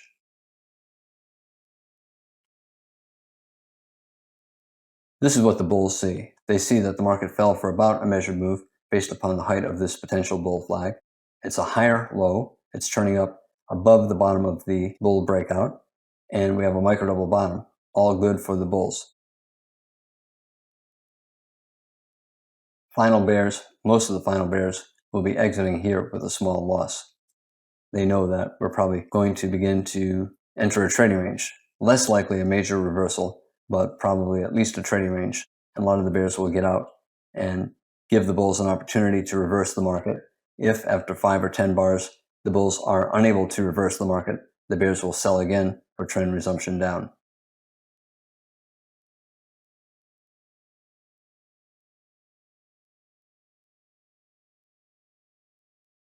Some bulls will buy betting that we have a higher low at a measured move target and a micro double bottom. They'll buy on a stop, betting on a swing up, at least to the top of the sell climax. In general, when you have a sell climax like this, you have a 40% chance that the market will get to the top of the sell climax before falling for a measured move down. The bears take the higher probability bet that we're going down for the measured move. The bulls take the lower probability bet, betting that we'll go up to the top of the sell climax.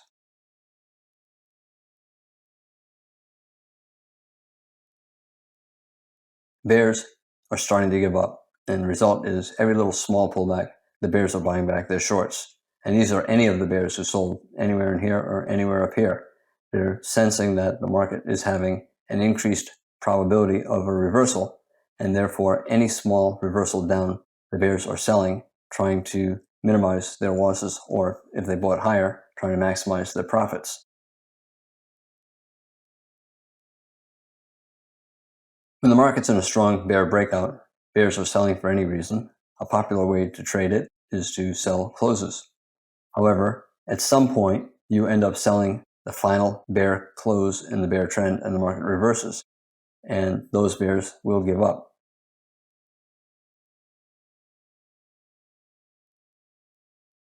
The bears who did not get out for any of those reasons that I talked about earlier have to have a stop. One logical location for a stop is the top of the sell climax or the top of the bear leg.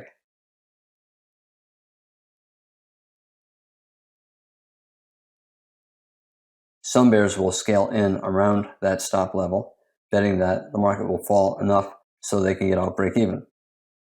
Let's say a bear sold this close. He might sell more below a bear bar here, or he might sell more 2, 3, 4 points higher, hoping that the market will pull back far enough so that he can exit break even between his two entry prices. If he sold here, or if he sold here or here, his average price would be here. He's hoping for a pullback down far enough to exit break even on the trade, avoid a loss. As long as the market keeps making lower highs, it's still in a bear trend. However, if it breaks above a major lower high, like here or here, then the premise of a bear channel is no longer valid. The market then is either in a trading range or a bull trend. If bears sold on the premise that it's a bear trend, and now there's evidence it is not, they'll buy back their shorts. They'll give up.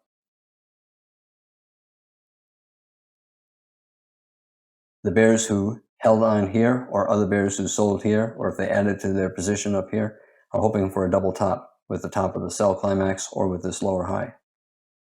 Their stop is not far above. And what does that tell you? If they sell here and their stop is just a little bit above at those black lines, either of those black lines, their risk is very small. Anytime you take a trade where the risk is very small, you're probably going to lose. If you have a fantastic risk-reward ratio, which is what you get with a very small risk, chances are you're going to lose. If you have a great risk-reward ratio, then you have to have terrible probability, low probability, because otherwise you'd have a perfect trade, and perfect trades cannot exist. There always has to be somebody willing to take the other side of your trade. And if your trade has a very high probability of a big profit with very little risk, it's perfect, and nobody's going to take the opposite. Therefore, if you're selling here with very little risk, putting a stop just above either of those lines or at either of those lines, you're probably going to lose, but the math is still acceptable to take the short.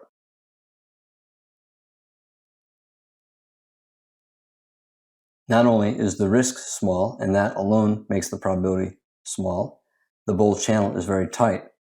We're probably always in long, which means the probability is we're going higher. And that tight channel further reduces the probability of bears selling just below their stops.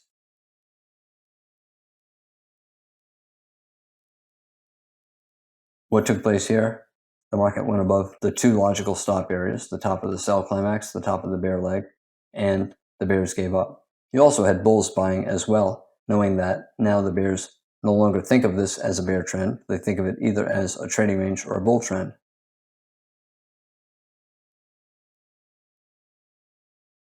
Bulls buy on a stop at their stop level or their higher stop level here. They buy the breakout. Some will simply buy at the market.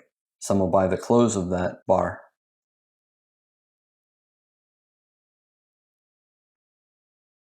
Strong enough breakout, a breakout and a follow-through bar, probably at least a small second leg up, and therefore the first reversal down is minor, and bulls will buy at the low of that bar, betting that there'll be buyers below and that will continue higher. They buy at the low of that bar and put a stop either below the bottom of the bull breakout or the bottom of the bull leg.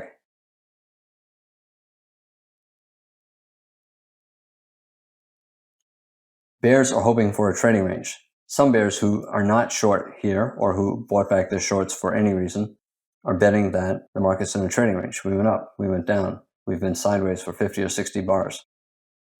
If it's a trading range, traders will buy below bars. They'll buy below this bar and buy more lower, betting that it'll get back above that low. They can get out break even on their first entry and with a profit on their second entry. Bears will do the opposite. They'll sell above bars, betting that whatever breakout we get, they can sell more higher, and the market will probably come back below their breakout point. And therefore, you will have bears selling at the location where a lot of bears are exiting with stops. Big bull breakout and follow through. If you were a bear and you sold with a stop above this high or above that high, you're probably disappointed by this follow through. And a lot of the bears who took that sell either will sell more higher and try to get out break even in between their two entry prices, or they'll simply give up, buy back their shorts for a loss. And the result is a pair of bull breakout bars. This is the bears giving up, and it's also aggressive bulls buying. Bears buy back their shorts on the first reversal down at the low of that bar, betting that it's probably not going to be a failed bull breakout and the start of a bear trend. It's probably going to be a minor reversal, and this is strong enough so that we'll get at least a small second leg up. Other bears would exit on a stop. We have a bull breakout and a pullback. This is a high 1 buy signal bar. They might buy above the high of that bar. Now we have a high 2, a small double bottom, high 1, pullback, high 2, and they might buy above the high of that bear bar or the high of this bull bar to take a loss, exit with a loss.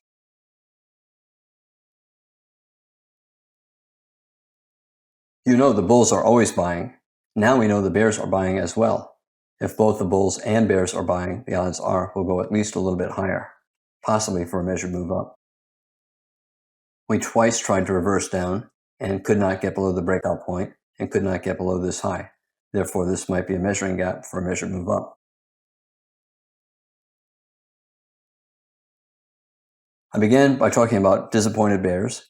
For example, if the market's in a strong bear trend and bears are selling closes, and then they get a bar that they think is disappointing and could lead to a reversal, they have to make decisions on how to trade. Bears can get trapped at the end of a bear trend, and they have to make decisions on how to either reduce their losses or try to get a small profit. Eventually, traders who are selling closes in a strong bear trend give up. They have to buy back their shorts because eventually every trend ends and it reverses. And traders need to know how to read when a trend is ending, and they also have to know how to give up and how to reduce their losses. I'm Al Brooks. Thank you for watching the Brooks Trading Course. This is the fourth of 5 videos on entering late in trends.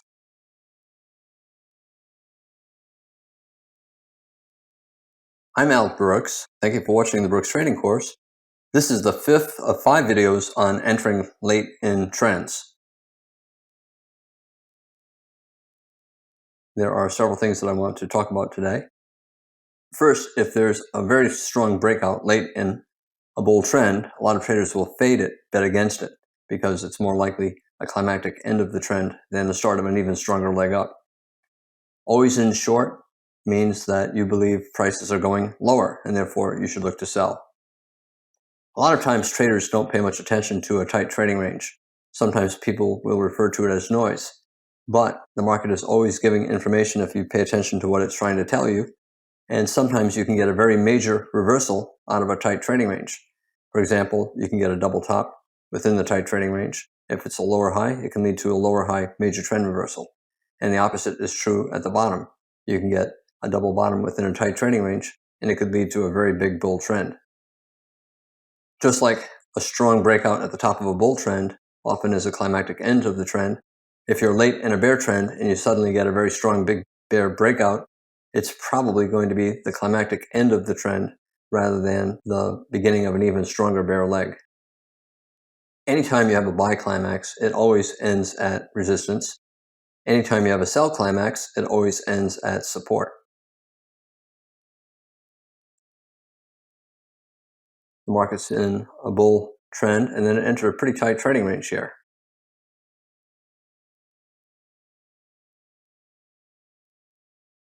Once the market goes sideways in a very tight range like this for about 10 bars, I refer to it as a tight trading range. Initially, it's a pullback and the odds are it's going higher, but every bar that gets added to it makes the market closer and closer to 50-50. 50% chance the bulls will get trend resumption up, 50% chance the bears will get trend reversal down.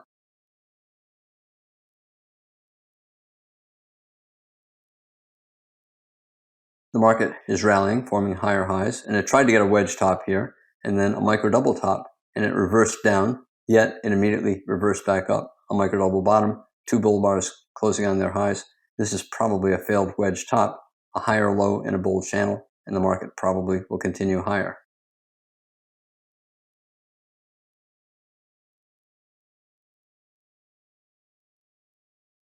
In general, if you have a reasonable top and the market instead goes higher, you're going to get at least 2 legs up, 1 pullback 2. That's the minimum goal.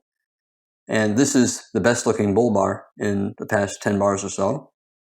That makes you wonder, is it going to be a climactic end of a trend? Climaxes do not mean reversal into an opposite trend. Most of the time, the climax simply means the bulls are exhausted, they'll take profits, and then they'll wait 5 or 10 bars to see what happens. They'll try to get trend resumption up, but sometimes they'll get overwhelmed and will get trend reversal down. Unusual strength late in a bull trend, more likely a climactic end of the trend, and the market will go sideways. And 40% of the time, you'll get a climactic reversal.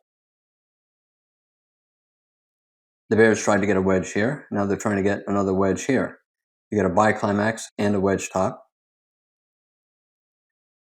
Also, it's a measured move up from the top of this trading range. We have a very strong bull leg. We tried to reverse down twice above it, and we continued up.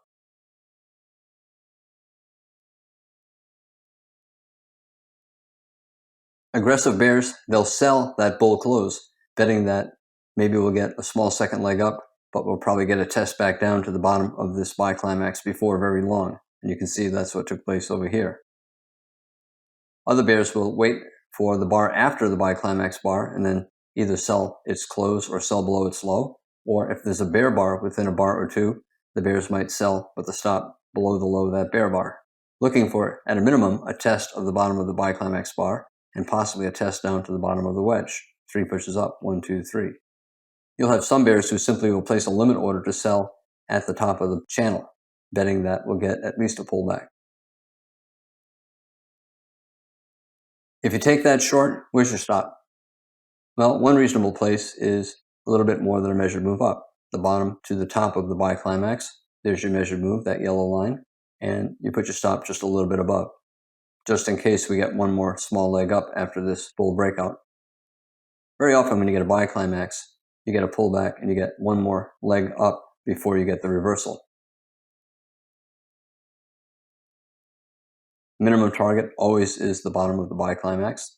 Whenever you have any kind of a buy climax, the first target for the reversal is the bottom of that climax. If it's a 2 or a 3 bar buy climax, the target is still the bottom of the climax.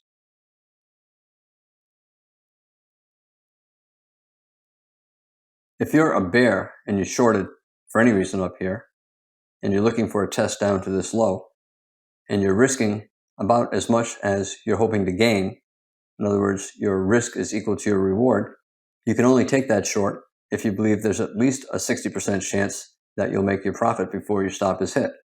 Otherwise, you cannot take the trade. Any trade where the reward is equal to the risk is not worth taking unless you believe the probability is at least 60%. In this particular circumstance, I think it's a reasonable bet. And you might end up getting a swing down, although I think it's too early to take a swing short here. The channel up is so tight, the first reversal down is minor, and the best the bears probably will get is a trading range. Once it's in a trading range, then you can look for a major reversal.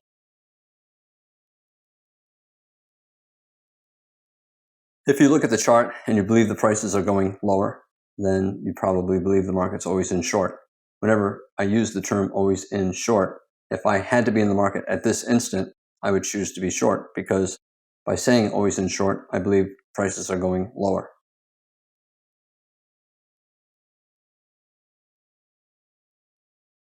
At this point, we have a bull channel. A wedge rally is a bull channel, and we have a break below the trend line. Not much selling pressure. The bears are hoping this is a lower high major trend reversal. Since the pattern is small, only maybe 5 bars down, 5 bars up, or you can say 10 bars down and only 3 bars up, it's probably a minor reversal and the market will have to go sideways more. However, if you then get a double top in the tight trading range 5 or 10 bars later, the probability is 40% that you're going to get 2 legs down, 1 pullback 2. And the math is very good for the bears, especially when they have a decent sell signal bar. Traders will sell below the low of that bar, put a stop just above, and they have a 40% chance of a reward that is at least twice as big as their risk. This, I think, is a minor reversal. There simply are not enough bars in the pattern, not enough bars down, not enough bars up to expect a major reversal at this point. However, at this point, now we've had 20 bars breaking below the bull channel, and that is enough bars for a major trend reversal. And whenever I see a tight trading range that has a double top, and the tight trading range is 10 or 20 bars long, and the space between the two tops is 5 or more bars, and I have a good sell signal bar, to me that is a reasonable sell setup, a 40% chance of 2 legs down, and a reward much greater than the risk. Strong bear breakout, close below the low of the past 20 bars or so. The odds are high that we'll get a second leg down. 1 pullback, 2.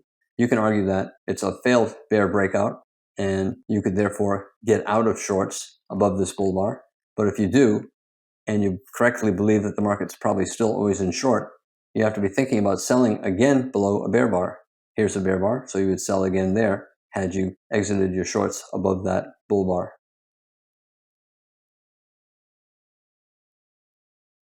At the close of this bar, a big bear bar closing below the low of the past 20 bars, and the market was in breakout mode for either a trend reversal down or trend resumption up, the odds at this point on the close of that bar is that we're going lower.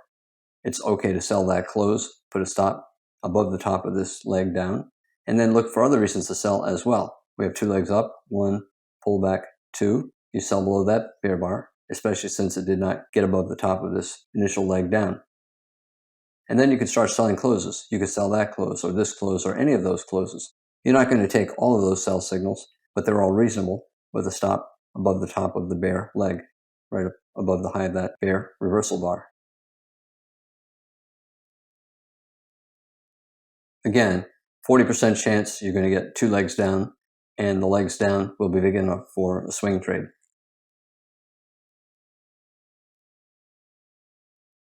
Testing the bottom of the wedge, that is a magnet. Also, we went sideways here, that is a magnet. And we broke above this trading range. We have a bull breakout here, so that high is also a magnet. So there's a lot of support in this area, and therefore bears will start to take profits and bulls will start to buy.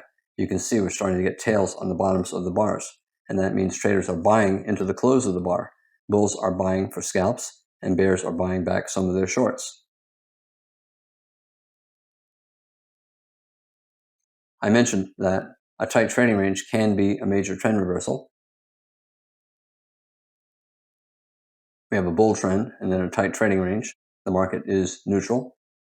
Whenever the market is in a trading range or a tight trading range after a bull trend, probability of trend resumption up versus trend resumption down is about 50-50. I always think it's slightly higher for the resumption traders, that it's slightly more likely the bull trend will resume. But every bar that gets added to the range makes the probability closer and closer to 50-50.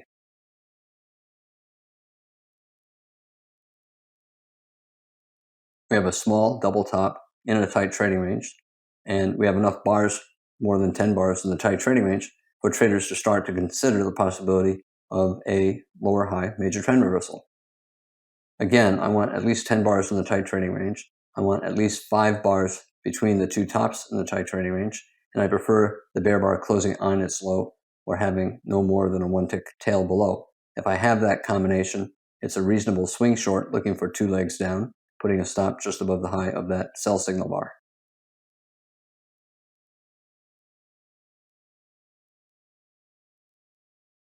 The market would not be doing this if the bulls were very aggressive. They're clearly not willing to hold, and looks like they're buying below bars and scalping, and the bears are selling at the high of the prior bar and scalping. The bulls have changed what they're doing. Instead of buying closes, holding for higher prices, now instead of looking for swing buys, they're looking for scalps, and therefore the market is much less bullish than it was earlier.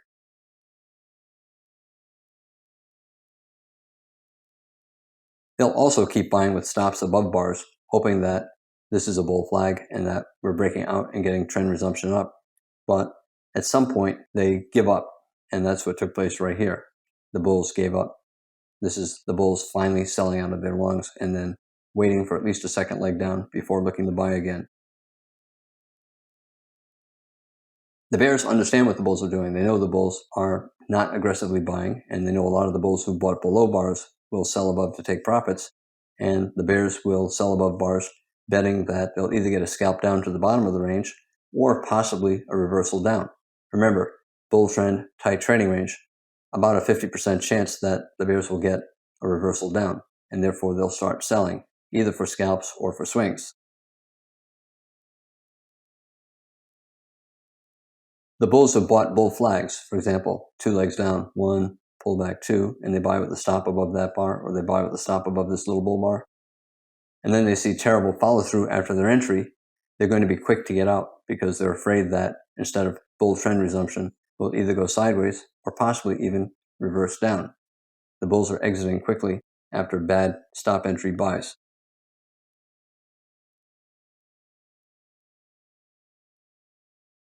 At some point, in this particular case, you had too many bears selling. You don't know that until this point.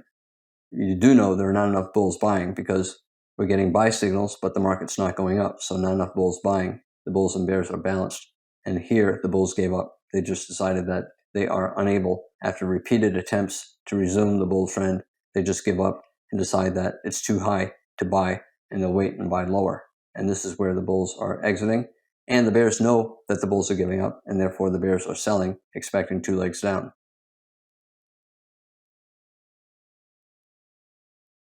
I talked about a late breakout and a bull trend being a climax. If you have a bear trend and then you have a strong bear breakout, that too is probably a sell climax.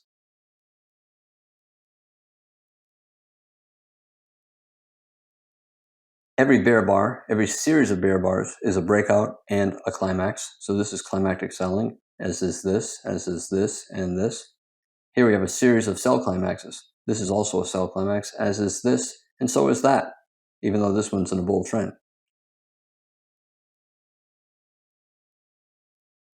Now look at this bear bar and compare it to all the other bear bars. What do you notice about it?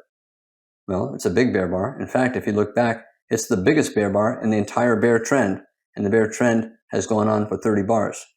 Whenever you have the biggest bear bar occurring 20 or more bars into a trend, it's more likely going to be the climactic end of the trend than the start of an even stronger leg down. that means that it's probably going to reverse up to the top of that final sell climax before it goes the same distance down. When the breakout is big like this, you often get a small second leg down before the reversal, but the odds still favor a reversal. And because of that, you'll have bulls who see that and they'll buy that close, betting that the bears will look at this and say, wow, that's a surprise. I wasn't expecting that much profit so quickly. And the bears will start to take profits and they'll decide they want to sell higher, take profits down here. And the bulls know that. And the bulls know after a series of consecutive sell climaxes, the market's probably going to reverse up for at least a couple legs. The bulls start buying. They'll buy that close. And after a second leg down, they'll look to buy a reversal up here or here. Is this a major trend reversal? Probably not. We only had 3 bars up and you only have 4 or 5 bars down. The pattern is small. But sometimes you'll get a minor reversal that goes up high enough to make a swing profit. The bulls taking this buy, they might call it a high or low major trend reversal. It's more likely a conversion of a bear trend into a trading range. And if it's a trading range, the market will probably try to test a major lower high, like right here. So is that a major trend reversal? I don't know. I think of it more as a bull leg in a big trading range, even though it went up far enough for swing traders to make a profit. I think of it as a minor reversal, and that the rally will be a bull leg in a trading range, and it will probably be followed by a bear leg in the trading range.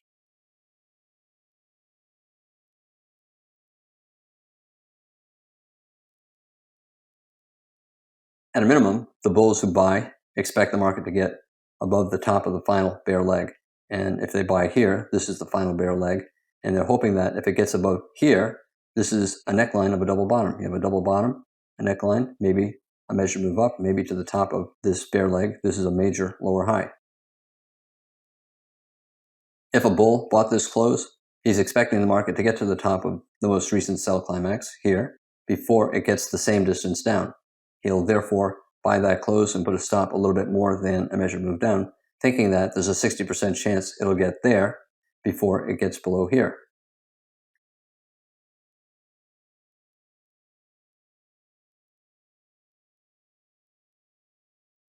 The math is good for taking that buy or this buy or that buy. 60% chance you're going to reach that before you reach this.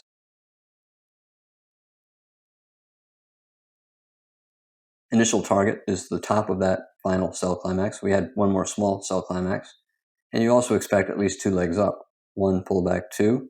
This is strong enough up so that we'll probably get at least a little bit more up.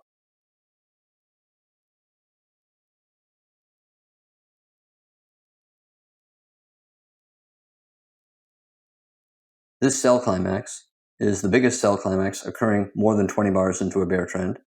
Here it's probably about 40 bars into a bear trend. And it's probably a sell vacuum down to some support level. Less likely, it's an acceleration down to an even stronger bear trend. The bears can argue that it's testing the bottom of a trading range. We're going to break below and fall for a measured move down. 40% chance it'll do that. 60% chance it will not.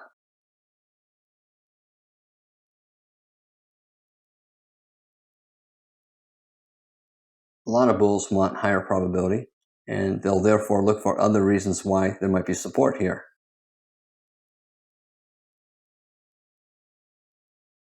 Every buy climax ends at resistance, and every sell climax ends at support. If you see a buy climax, look for other evidence of resistance. If you see a sell climax, look for evidence of support. That will make a reversal more likely.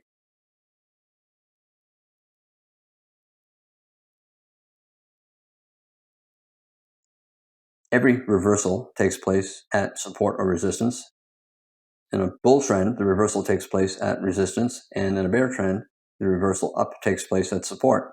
Anytime you're getting any evidence of a potential reversal, like a sell climax, you should be looking to see if there are multiple reasons for the market to reverse up there. Look for reasons for support.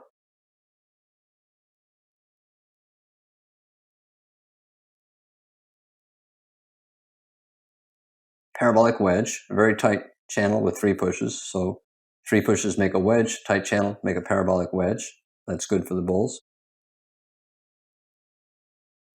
We're at the bottom of a trend line drawn across these lows.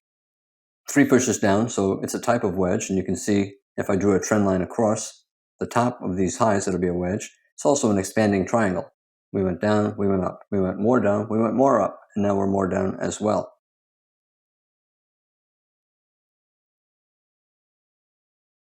Also, we have a bull breakout and a pullback. I can draw a line across the lows, and maybe this is a bear channel, bull flag. Now, you can say, well, Al, this is not part of this bear trend. Well, in fact, it is. You can see we got a reversal. The market often transitions when it's making a reversal. So it's in a bull trend here, and a lot of times the bear trend begins before the bull trend ends. So there's often a time like here where there's both a bull trend and a bear trend taking place. And very often a pullback in the bull trend before the bull trend ends, in fact, is the beginning of the bear trend. We have a double top here. This high is slightly below that high. I always look for a measured move down based upon the lower high first and see if the market starts to reverse. If it does, then I assume that's the end of the trend. If it goes a little bit below there, then I look at the measured move based upon the higher high of the double top. And you can see this is reversing up almost exactly from a measured move down from the lower high of this double top. That is a sign of support. We had a first leg down and then a pullback to a wedge bear flag and a double top. And then we had a second leg down. And look at the length of that second leg. It's almost exactly the same as the first leg. So there's a leg 1, leg 2 measured move here as well. You can see there are many reasons why traders will be taking profit on their shorts and for bulls to be expecting a reversal. So the bulls are looking to buy. But you have to be paying attention.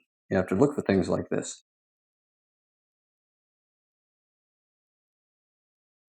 I talked about how if you get a strong bull breakout late in a bull trend, it's more likely a climactic end of the trend and not the start of an even stronger leg up. And then I talked about how if you believe the market is always in short, then you believe prices are going lower, and therefore it's better to look to sell. A tight trading range, it's easy to look at it and assume it's meaningless, but it's not. You can often get a double top lower high in a tight trading range, and it could lead to 2 legs down, a major trend reversal. And the opposite is true at the bottom of a bear trend. If the market enters a tight trading range and forms a small double bottom within that tight trading range, there's a 40% chance you'll get a major trend reversal up for a couple of legs. If you have a bear trend that lasts 20 or more bars, and then you suddenly get the best looking bear bar in the bear trend, it's more likely a climactic end of the trend than the beginning of an even stronger leg down.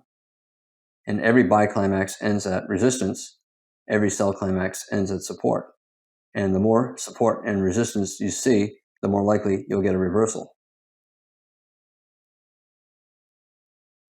I'm Al Brooks. Thank you for watching the Brooks Trading Course. This is the 5th of 5 videos on entering late in trends.